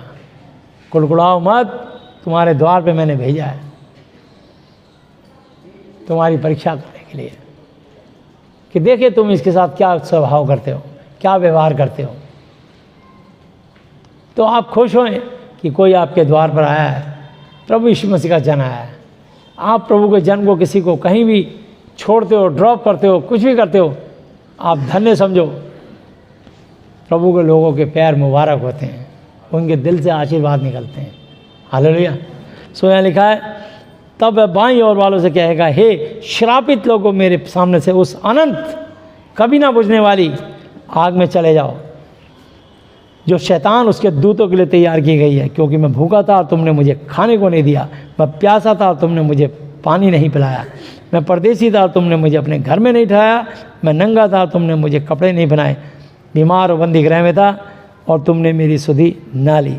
तब वे उत्तर देंगे कि हे प्रभु, हमने तुझे कब भूखा या प्यासा या परदेसी या नंगा या बीमार या बंदी गृह में देखा और तेरी सेवा टहल ना की। परमेश्वर आपको उसमें वीडियो दिखाएंगे। ये मौका दिया था मैंने तेरे को धरती पे सेवा का, पर तुमने उस समय सेवा नहीं की। तब वह उन्हें उत्तर देगा कि मैं तुमसे सच कहता हूँ कि तुमने जो इन छोटों से छोटों में से किसी एक के साथ नहीं किया, वो मेरे साथ भी नहीं किया। यह है और यह अनंत दंड भोगेंगे। कौन सा दंड भोगेंगे? अनंत दंड भोगेंगे, परंतु धर्मी अनंत जीवन में प्रवेश करेंगे। हालेलुया। तो इसलिए हम निकालेंगे उत्पत्ति 18 अध्याय। हालेलुया। एक ऐसे इब्राहिम मामरे के बांझों के बीच कड़ी धूप के समय तंबू के द्वार पर बैठा हुआ था। तब यहोवा ने उसे दर्शन दिया और उसने आँख उठाकर दृष्टि की तो क्या देखा कि 3 पुरुष उसके सामने खड़े हैं। जब उसने उन्हें देखा तो अब उनसे भेंट करने के लिए तंबू के द्वार से दौड़ा और भूमि पर गिरकर दंडवत नबूवत की और कहने लगा, हे प्रभु, यदि मुझ पर तेरी अनुग्रह की दृष्टि है तो मैं विनती करता हूँ कि अपने दास के पास से चले न जाना। हालेलुया। ऐसे चले मत जाना। देखो कितना इब्राहिम ने आदर किया। इससे आप क्या सीखते हो? आप जानो। हालेलुया। कि प्रभु के दासों का आदर करने से क्या मिलता है। स्वर्गदूत आए थे, हे प्रभु, यदि मुझ पर तेरी अनुग्रह की दृष्टि है तो मैं विनती करता हूँ कि अपने दास के पास से चले न जाना।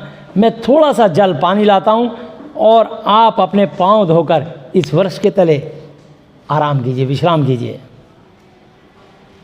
फिर मैं एक टुकड़ा रोटी ले आऊँ और उससे आप अपने जीव को तृप्त करें, तब उसके पश्चात आगे बढ़ें, क्योंकि आप अपने दास के पास इसीलिए पधारे हैं।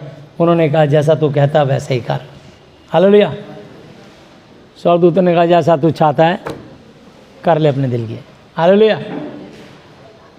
सो इब्राहिम ने तंबू में सारा के पास फुर्ती से जाकर 3 सवा मैदा फुर्ती से गूंद और फुलके बनवा, और इब्राहिम गाय बैल के झुंड में दौड़ा और एक कोमल और अच्छा बछड़ा लेकर अपने सेवक को दिया और उसने फुर्ती से उसको पकाया। तब उसने मक्खन, दूध और वह बछड़ा जो उसने पकाया था लेकर उनके आगे परोस दिया, और आप वृक्ष के तले उनके पास खड़ा रहा और वे खाने लगे। उन्होंने उससे पूछा, तेरी पत्नी सारा कहाँ है?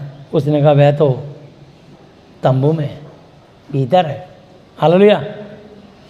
उसने कहा, मैं वसंत ऋतु में निश्चय तेरे पास फिर आऊँगा और तब तेरी पत्नी सारा के एक पुत्र उत्पन्न होगा।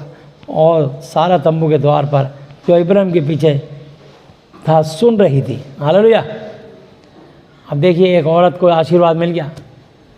सिर्फ प्रभु के स्वर्गदूतों को, प्रभु के दूतों को खाना खिलाने का परिणाम, आदर देने का इनाम, ये होता आशीर्वाद। हालेलुया। कि जो करो दिल से करो, कोई किसी के खाने पीने भूखा नहीं होता। उस स्वर्गदूत उनको क्या लेना देना, लेकिन उसको दर्शन दे दिए तो उन्होंने वहाँ खाना भी खाया, लिखा है, और प्रसन्न हो गए।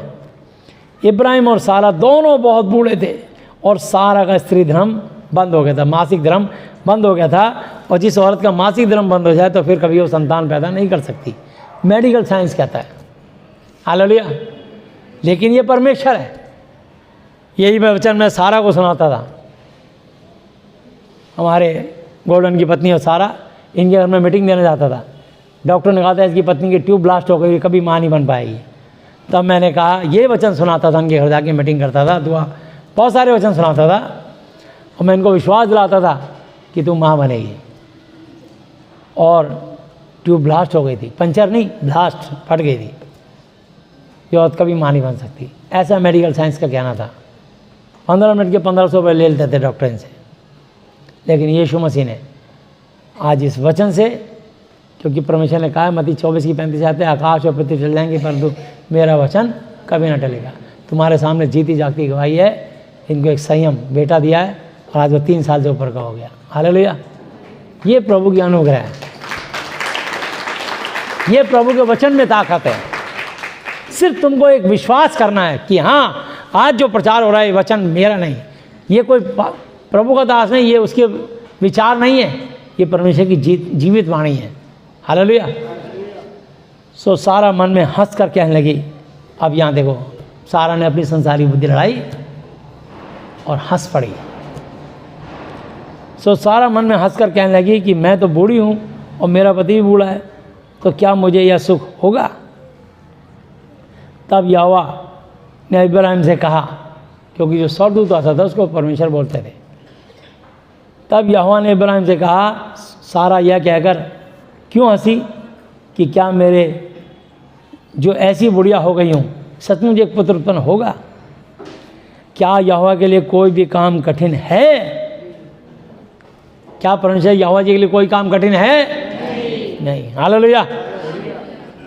नियत समय में, मुकर्रर समय में, अर्थात वसंत ऋतु में तेरे पास फिर आऊँगा और सारा के पुत्र उत्पन्न होगा। तब सारा डर के मारे यह क्या कर मुकर गई कि मैं नहीं हंसी। उसने कहा, नहीं, तू हंसी तो थी। हालेलुया। अब मुकर रही है, एक सारा के झूठ बोलने के कारण हंस के मुकर गई। मुकरने के कारण, झूठ बोलने के कारण आशीष तो मिली, लेकिन 25 साल आशीष सरक गई। तो परमेश्वर हमें सबसे पहले सिखाते हैं, जो पहला हथियार है, सत्य से अपनी कमर कस कर। हालेलुया। तो विश्वास की ढाल लेकर, तो मैं आपको बताना चाहता हूँ कि सत्य बोलना, आपको मार सत्य जीवन में ही हूँ, आप परमेश्वर की संतान हो, बस उसके झूठ बोलते ही कि मैं नहीं हंसी थी। स्वर्गदूत ने कहा, तब सारा डर के मारे मुकर गई कि मैं नहीं हंसी। उसने कहा, हंसी तो तू थी। फिर वे पुरुष वहाँ से चल कर सदोम की ओर ताकने लगे और इब्राहिम उन्हें विदा करने के लिए उनके संग चला। तब यहोवा ने कहा, यह जो मैं करता हूँ सो क्या इब्राहिम से छिपा रखूँ? हालेलुया।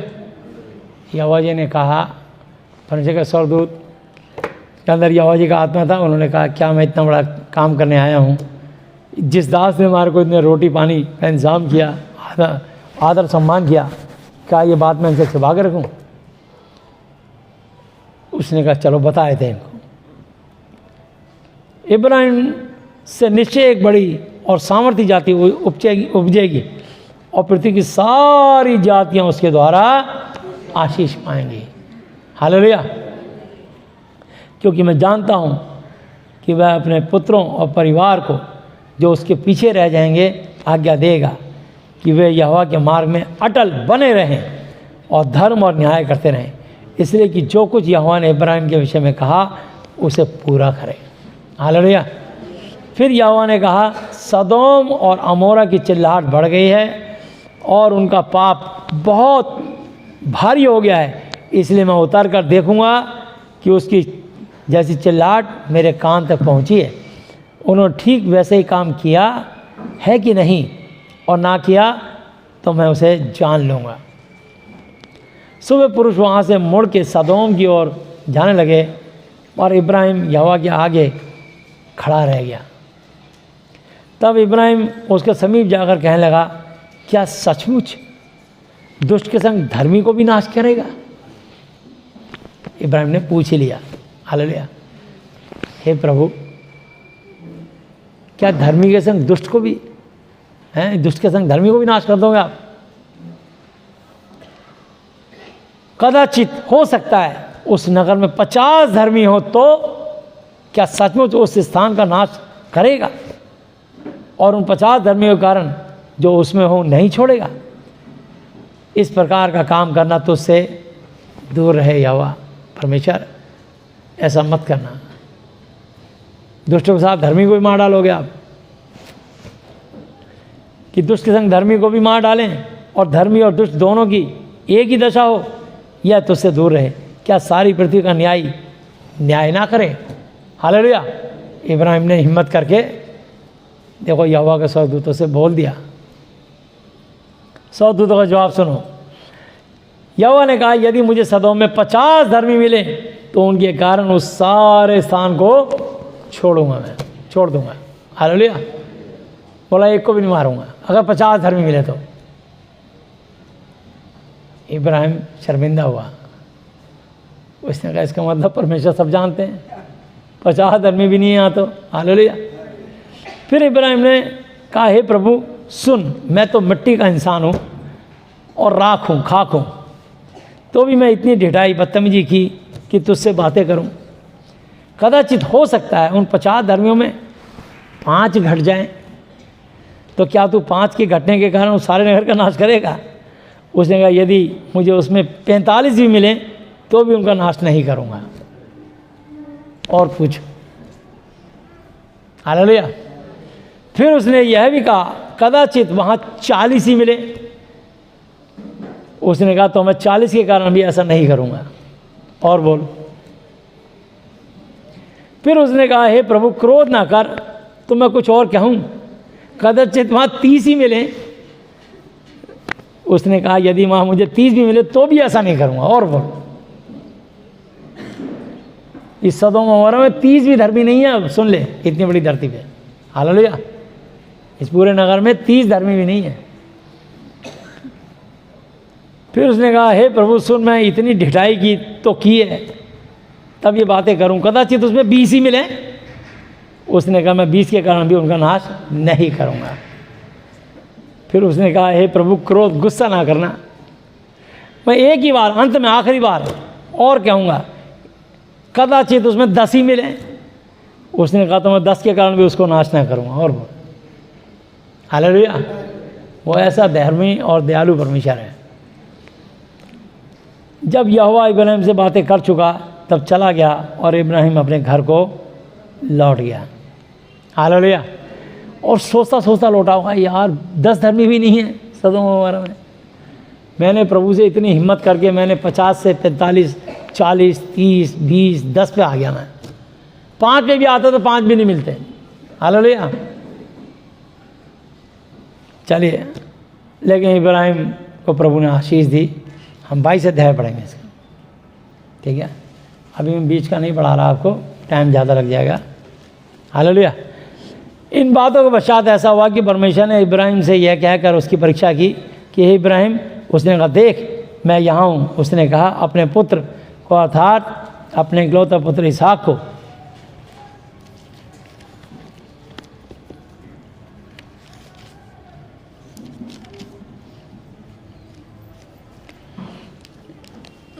एक वचन में पढ़ना चाहता हूँ, मतलब बीच के इसमें से 19 अध्याय और उसकी 26 आयत। मतलब वहाँ पे सिर्फ लूत धर्मी था एक, और प्रभु ने लिखा है प्रेरितों का काम 30-31 पे 30 अध्याय की 16 अध्याय की 30-31 आयत पे प्रेरितों का काम पे, हे साहिब उद्धार पाने के लिए मैं क्या करूं, यदि तू विश्वास कर तो तू और तेरा घराना उद्धार पाएगा। हालेलुया। तो वहाँ पर परमेश्वर पूरे घराने को उद्धार देते हैं। जैसे परमेश्वर की दृष्टि में नूह धर्मी था, तो नूह के कारण उसकी पत्नी, 3 बेटे, 3 बहुओं, 8 लोगों को जीवित छोड़ा था। हालेलुया। ऐसे परमेश्वर ने यहाँ पर लूत, उसकी पत्नी, 2 बेटियों को जिंदा छोड़ा और उस शहर से निकाल दिया, और आज्ञा दी थी कि पीछे मुड़ के मत देखना। आग और गंधक से नाश किया था। हालेलुया। मैं सिर्फ बीच में से एक वचन पढ़ा रहा हूँ। लेकिन लूत की पत्नी ने आज्ञा तोड़ी और सोचा एक बार देखते हैं कि आग और गंधक से कैसे लोग नाश होते हैं। पीछे मुड़ के देख लिया उसने। तो इसका परिणाम क्या होता है? मैं आपको इससे सिर्फ ये सिखाना चाहता हूँ कि परमेश्वर की आज्ञा कभी मत तोड़ना, परमेश्वर को अपनी ज़िंदगी कभी नाखुश मत करना। हालेलुया। तो इसलिए इसकी 26 आयत पढ़ेंगे, 19 की 26 आयत।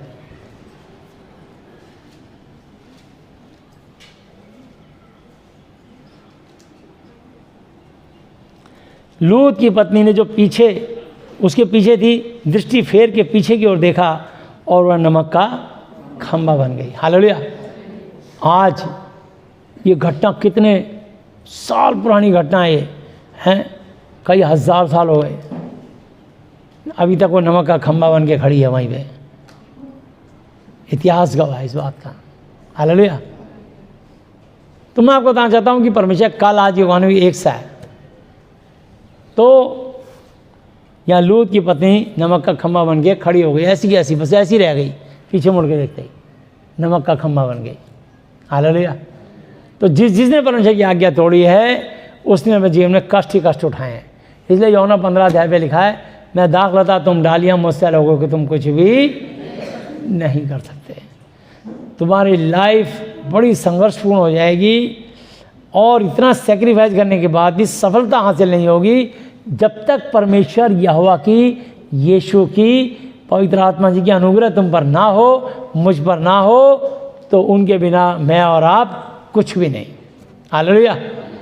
तो इसलिए कभी परमेश्वर के जीवन में कोशिश करना कि आपसे सब कुछ, सब रूठे तो रूठे पर यीशु तू ना रूठना, जब छूटे तो छूटे यीशु तू ना छूटना, तुझ बिन यीशु मैं जी ना पाऊंगा। हालेलुया। यीशु को कभी मत छोड़ना, प्रथम स्थान उन्हीं को देना। हालेलुया। अपने माता पिता, अपने बहन भाई, अपने पति, अपने बच्चों से बढ़ करके पहला स्थान परमेश्वर को देना। जब आप परमेश्वर को पहला स्थान दोगे, जिंदगी के सबसे ऊंचे और महान व्यक्ति होते चले जाओगे। जैसे परमेश्वर ने भेड़ चलाने वाले दाऊद को राजा बना के बिठा दिया और यूसुफ जैसे को प्रधानमंत्री बना के दिखा दिया, बिठा दिया, ऐसे परमेश्वर तुमको भी ऊंचे ऊंचे ओहदे देगा। हालेलुया। आपको सिर्फ परमेश्वर की और मुझको आज्ञा नहीं छोड़नी बस। और जो आगे टूट रही है, जल्दी से माफ़ी मांगो कि प्रभु हमसे गलती हो गई, आगे से नहीं होगी, बस इतनी सी बात है। क्योंकि लिखा रोमियो 8:31 आयत पे, सो इन बातों के विषय में क्या कहें, यदि परमेश्वर हमारी और तो हमारा विरोधी कौन हो सकता है। कोई भी हमारे विरोध में खड़ा नहीं हो सकता, सबको गिरना पड़ेगा। और शत्रु की कितनी भी सामर्थ्य क्यों ना हो, उसका कोई भी हथियार आपके प्रति सफल ना होगा। यशायाह 54:17 आयत पे लिखा है। हालेलुया। मैं इसमें आपको पढ़ देता हूँ एक, यशायाह 54:17, 54:17।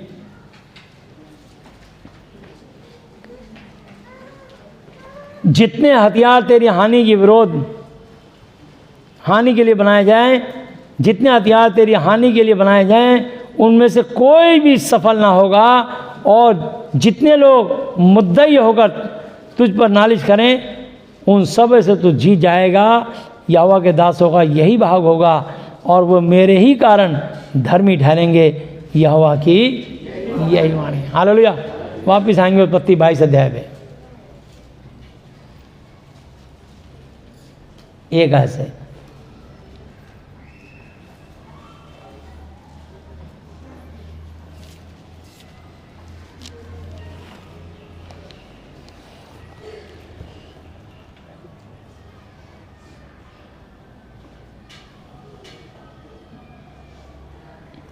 इन बातों के पश्चात ऐसा हुआ कि परमेश्वर ने इब्राहिम से यह कहकर उसकी परीक्षा की कि हे इब्राहिम।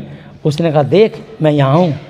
उसने कहा, अपने पुत्र को अर्थात अपने इकलौते पुत्र इसहाक को, जिसे तू प्रेम रखता है, संग ले कर मोरिया देश में चला जा और वहाँ उसको एक पहाड़ के ऊपर, जो मैं तुझे बताऊँगा, होम बलि करके चढ़ा। हालेलुया। मतलब आपको बताया, जो परमेश्वर ने, अभी पीछे पढ़ोगे तो आपको समझ में आ जाएगा कि वाचा बांधी थी, सारा घोग खोली, सारा को एक बच्चा दिया, वो 8 साल का हो गया था। हालेलुया। अब उसकी बलि का समय आ गया। परमेश्वर ने कहा, वो दूंगा तो जरूर, पर 8 साल का होने के बाद मैं तुझसे ले लूँगा। इब्राहिम ने कहा, मुझे मंजूर है प्रभु, दे तो सही। और वही इसहाक जिसका नाम रखा गया, वो प्रभु के अनुग्रह के कारण 8 के आगे 0, 8 के पीछे 1, 180 वर्ष तक जीवित रहा बच्चा। हालेलुया। सिर्फ प्रभु के अनुग्रह के कारण। प्रभु ने उसको 8 साल में कहा कि उसके पिता से कहा कि अपने बच्चे का बलि देना पड़ेगा। अब देखो, बच्चे के कत्ल करना ये बाप के लिए कितनी बड़ी बात है। कैसी परीक्षा थी इब्राहिम। यही वो कारण था जो मैंने बताया कि परमेश्वर का मित्र कहलाया, दोस्त कहलाया। तो यहाँ लिखा है, उसने कहा अपने पुत्र, 2 आयत पर, उत्पत्ति 22:2, जेनेसिस 22:2। उसने कहा अपने पुत्र को, अर्थात अपने इकलौते पुत्र इसहाक को, जिसे तू प्रेम रखता है, संग लेकर मोरिया देश में चला जा और वहाँ उसको एक पहाड़ के ऊपर, जो मैं तुझे बताऊंगा, होम बलि करके चढ़ा। सो इब्राहिम बिहान को तड़के उठा और अगले दिन सवेरे सवेरे उठा, अपने गधे पर काठी कसकर अपने 2 सेवक और अपने पुत्र इसहाक को संग लिया और होम बलि के लिए लकड़ी चीर ली। तब कूच करके उस स्थान की ओर चला जिसकी चर्चा परमेश्वर ने उससे की थी। तीसरे दिन इब्राहिम ने आंखें उठाकर उस स्थान को दूर से देखा और उसने अपने सेवकों से कहा, गधे के पास यहीं ठहरे रहो, यह लड़का और मैं वहाँ जाकर और दंडवत करके फिर तुम्हारे पास लौट आऊँगा। सो इब्राहिम ने होम बलि की लकड़ी ले अपने पुत्र इसहाक पर लादी और आग और छुरी अपने हाथ में लिया और वे दोनों एक साथ चल पड़े। इसहाक ने अपने पिता इब्राहिम से कहा, हे मेरे पिता। उसने कहा, हे मेरे पुत्र, क्या बात है? उसने कहा, देख, आग और लकड़ी तो है, पर होम बलि के लिए भेड़ कहाँ है? हालेलुया। इब्राहिम ने कहा, हे मेरे पुत्र, परमेश्वर होम बलि की भेड़ का उपाय आप ही करेगा। हालेलुया। पर इब्राहिम जानता था कि मुझे तेरे को ही बलि करना है। एक बाप के लिए कैसी भारी परीक्षा थी कि अपने बेटे का कत्ल करना पड़ेगा, वो भी जबकि 100 साल के बाद मिला। आप घर में एक तोता, एक खरगोश, एक चिड़िया पाल लो, आप अपने हाथ से उसका कत्ल नहीं कर सकते। और ये इसकी भारी परीक्षा थी कि अपने बेटे को बलि देनी है। सो वे दोनों संग संग आगे चलते गए और वे उस स्थान को जिसे परमेश्वर ने उसको बताया था पहुँचे। तब इब्राहिम ने वहाँ वेदी बनाकर लकड़ी को चुन चुन कर रखा और अपने पुत्र इसहाक को बांध के वेदी की लकड़ी के ऊपर रख दिया। और इब्राहिम ने हाथ बढ़ाकर छुरी को ले लिया, अपने पुत्र को बलि करे। अब बच्चा, वो 8 साल के बच्चे में कितनी ताकत होती है। उन्होंने सोचा पिता, वो तो खुशी से अपने पिता के साथ जा रहा था, और जब उसके हाथ बांध दिए पीछे से, उसको वेदी पर डाला, बच्चा भी घबरा गया, पापा को क्या हो गया। लेकिन देखो, इब्राहिम ने परमेश्वर से ज़्यादा प्रिय अपने पुत्र को नहीं जाना। हालेलुया। और सारा को पता लग जाता, सारा तो कभी नहीं जाने देती, वो तो इब्राहिम से बुरी तरह भिड़ जाती है बच्चे के लिए। लेकिन वो चुपके से अंधेरे उठा और वो बच्चे को लेके चला गया। तब यहोवा के दूत ने स्वर से उसको पुकार कर कहा, हे इब्राहिम, हे इब्राहिम। उसने कहा, देख पिता, देख मैं यहाँ हूँ। उसने कहा, उस लड़के पर हाथ मत बढ़ा और ना उससे कुछ कर, क्योंकि तूने जो मुझसे अपने पुत्र वरन बल्कि अपने इकलौते पुत्र को भी नहीं रख छोड़ा, इससे मैं अब जान गया हूँ कि तू परमेश्वर का भय मानता है। हालेलुया। देखिए, इब्राहिम के पास ये बाइबल नहीं थी, इब्राहिम के पास ऐसे छपे वचन नहीं थे, इतने सारे प्रॉमिस और वायदे और गवाहियाँ नहीं थी, उस समय ऐसी कोई मीडिया नहीं थी। सिर्फ विश्वास, आवाज़ सुनी और उसने कहा ये परमेश्वर की आवाज़ है, विश्वास किया। बाद में से लिखा, मेरा धर्मजन विश्वास के द्वारा जीवित रहेगा, विश्वास करने वाले के लिए कोई काम कठिन ना होगा। रोमी 1:17 पर इसलिए लिखा है, इब्रानी 11 की 10 की 38-39 में लिखा, और मेरा धर्मजन विश्वास से जीवित रहेगा, यदि वो पीछे हट जाए तो मेरा मन उससे प्रसन्न ना होगा, परंतु हम हटने वाले नहीं कि नाश हो जाएं, पर विश्वास करने वाले की अपनी आत्मा जीवन सांस को बचाएं। इब्रानी 11 की 1 आयत पे लिखा, आप परमेश्वर, आप विश्वास आशा की वस्तु को निश्चय और अनदेखी वस्तु को प्रमाण है। इब्रानी 11 की 6 आयत पे लिखा, और विश्वास बिना उसे प्रसन्न करना होना है, क्योंकि परमेश्वर के पास आने वाले को विश्वास करना चाहिए, वो है और अपने खोजने वाले को प्रतिफल देता है। सो तुम्हें भी देगा। हालेलुया। सिर्फ अपना विश्वास इस वचन से कभी मत छोड़ना। इस दुनिया में विश्वास के योग्य यीशु मसीह नासरी के सिवा, इस वचन के सिवा, परम आदमी पिता यहोवा जी के सिवा और कोई विश्वास के योग्य नहीं। हालेलुया। कभी लज्जित नहीं होगे अगर इस महाधिपति शास्त्र पे विश्वास रखोगे तो। सो यहाँ लिखा है,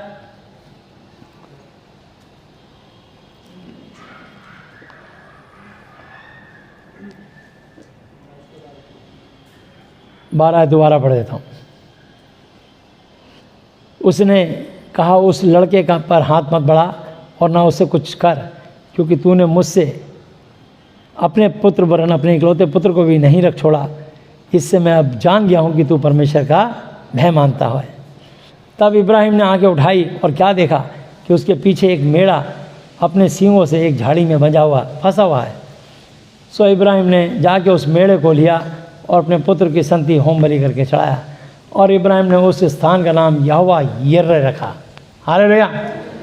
इसके अनुसार आज तक भी कहा जाता है कि यहोवा के पहाड़ पर उपाय किया जाएगा। फिर यहोवा के दूत ने दूसरी बार स्वर से इब्राहिम को पुकार के कहा, यहोवा की वाणी है कि मैं अपनी ही यह शपथ खाता हूँ कि तूने जो यह काम किया है कि तू अपने पुत्र वरन अपने इकलौते पुत्र को भी नहीं रख छोड़ा, इस कारण मैं निश्चय आज तुझे आशीष दूंगा और निश्चय तेरे वंश को आकाश के तारागण और समुद्र के तीर की बालू के किन को समान अनगिनत करूंगा, और तेरा वंश अपने शत्रुओं के नगर का अधिकारी होगा, और पृथ्वी की सारी जातियां अपने को तेरे वंश के कारण धन्य मानेंगी, क्योंकि तूने मेरे वचन माने हैं। हालेलुया, तूने मेरी बात मानी। तब इब्राहिम अपने सेवकों के पास लौट आया और वे सब बेशर्वा के संग बेशर्वा को संग संग गए, और इब्राहिम बेशर्वा में रहता रहा। इन बातों के पश्चात ऐसा हुआ कि इब्राहिम को यह संदेश मिला कि मिल्का के तेरे भाई नाहोर के संतान उत्पन्न हुए। हालेलुया। फिर वो आगे का सब लिखा है, लेकिन अब मैं आपको बताना चाहता हूँ कि परमेश्वर ने यहीं पर ही 23 अध्याय की एक और 2 आयत पढ़ूंगा। सारा तो 127 वर्ष की अवस्था को पहुंची, और जब सारा इतनी अवस्था को हुई तब किरियतअर्बा में मर गई। यह तो कनान देश में है और हेब्रोन भी कहलाता है। सो इब्राहिम सारा के लिए रोने पीटने को वहाँ गया। हालेलुया। तो आप परमेश्वर ने सबकी उम्र 120 साल ठहराई, लेकिन प्रभु ने अपनी अनुग्रह के द्वारा इसकी आयु को बढ़ा दिया। हालेलुया। और मैं आपको बताना चाहता हूँ कि परमेश्वर ने उत्पत्ति 25 अध्याय 7 और 8 है।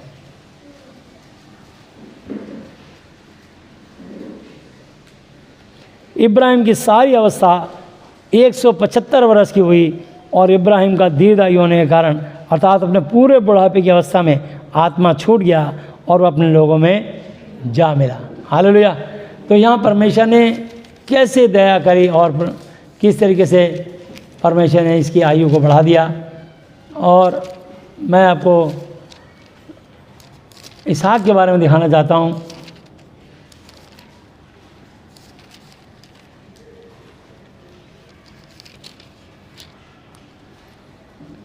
पैंतीस अध्याय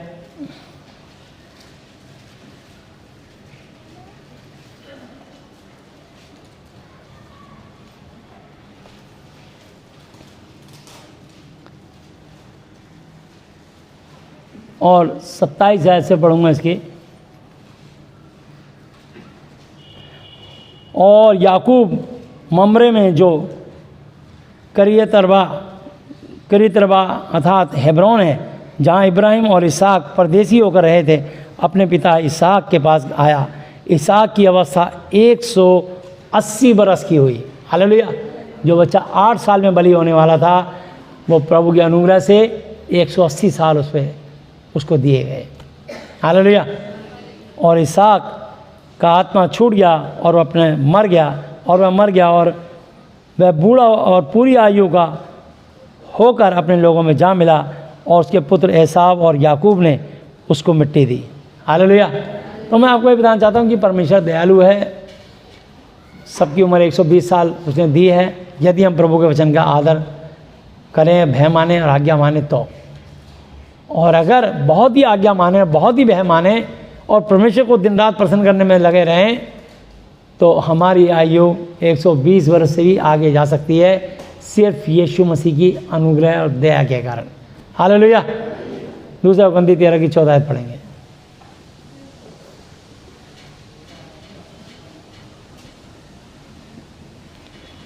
प्रभु यीशु मसीह जी का अनुग्रह और परमेश्वर यहोवा जी का प्रेम और पवित्र आत्मा जी की सहभागिता तुम सबके साथ यीशु के नाम में होती रहे, बनी रहे और बिना रुके बढ़ती चली जाए। आमीन। तो प्रभु यीशु मसीह नासरी अब तक के अपने जीवित वचन पे पढ़े सुन जाने पर हम में से प्रत्येक को बचाए से आशीष है। आमीन। हालेलुया। प्रार्थना करेंगे। हे हमारे पिता, आप जो स्वर्ग में हैं, आपका नाम पवित्र माना जाए, आपका राज्य आए, आपकी इच्छा जैसी स्वर्ग में पूरी होती है वैसे पृथ्वी पर भी हो। हमारी दिन भर की रोटी आज हमें दें, और जिस प्रकार हमने अपने अपराधियों को क्षमा किया है, वैसे ही आप भी हमारे अपराधों को क्षमा करें, और हमें परीक्षा में ना लाएं, परंतु बुराई से बचाएं, क्योंकि राज्य और पराक्रम और महिमा सदा ही आपके हैं, मेरे प्रभु यीशु मसीह जी के नाम से आमीन। हालेलुया। प्रभु यीशु मसीह जी, आज मैंने जितना भी वचन सुना, ये सब वचन मेरे और मेरे परिवार के हर सदस्य के जीवन में 1000 गुना फल है। प्रभु यीशु मसीह जी, आज मैं इस धरती पर अपने पूरे दिल से अपने सब अपराधियों को क्षमा करता हूँ और आपसे प्रार्थना विनती और निवेदन करता हूँ कि आप भी मेरे पापों को, श्रापों को, गुनाहों को, गलतियों को, जानी अनजानी भूलों को क्षमा कर दीजिए। यीशु मसीह जी, आज से आप ही मेरे पिता, गुरु और परमेश्वर हो। मैं आपका बेटा, चेला और विश्वासी हूँ। प्रभु यीशु मसीह जी, आप मुझे और मेरे परिवार के हर सदस्य को मानसिक चिंताओं से, आर्थिक समस्याओं से, शारीरिक बीमारियों से और हर तरह की अशुद्ध आत्माओं से आज़ाद, चंगा और स्वस्थ कीजिए। मुझे और मेरे परिवार को अपने भय में चलाइए और अपनी महिमा के लिए इस्तेमाल करें। मेरी प्रार्थनाओं को सुनने के लिए धन्यवाद। धन्यवाद पिता यहोवा जी, धन्यवाद प्रभु यीशु मसीह जी, धन्यवाद पवित्र आत्मा जी, मेरे प्रभु यीशु मसीह जी के नाम से आमीन। Hallelujah, hallelujah, hallelujah. बोलो प्रभु यीशु मसीह जी की यीशु की महिमा करें। सबको जय यीशु मसीह जी की।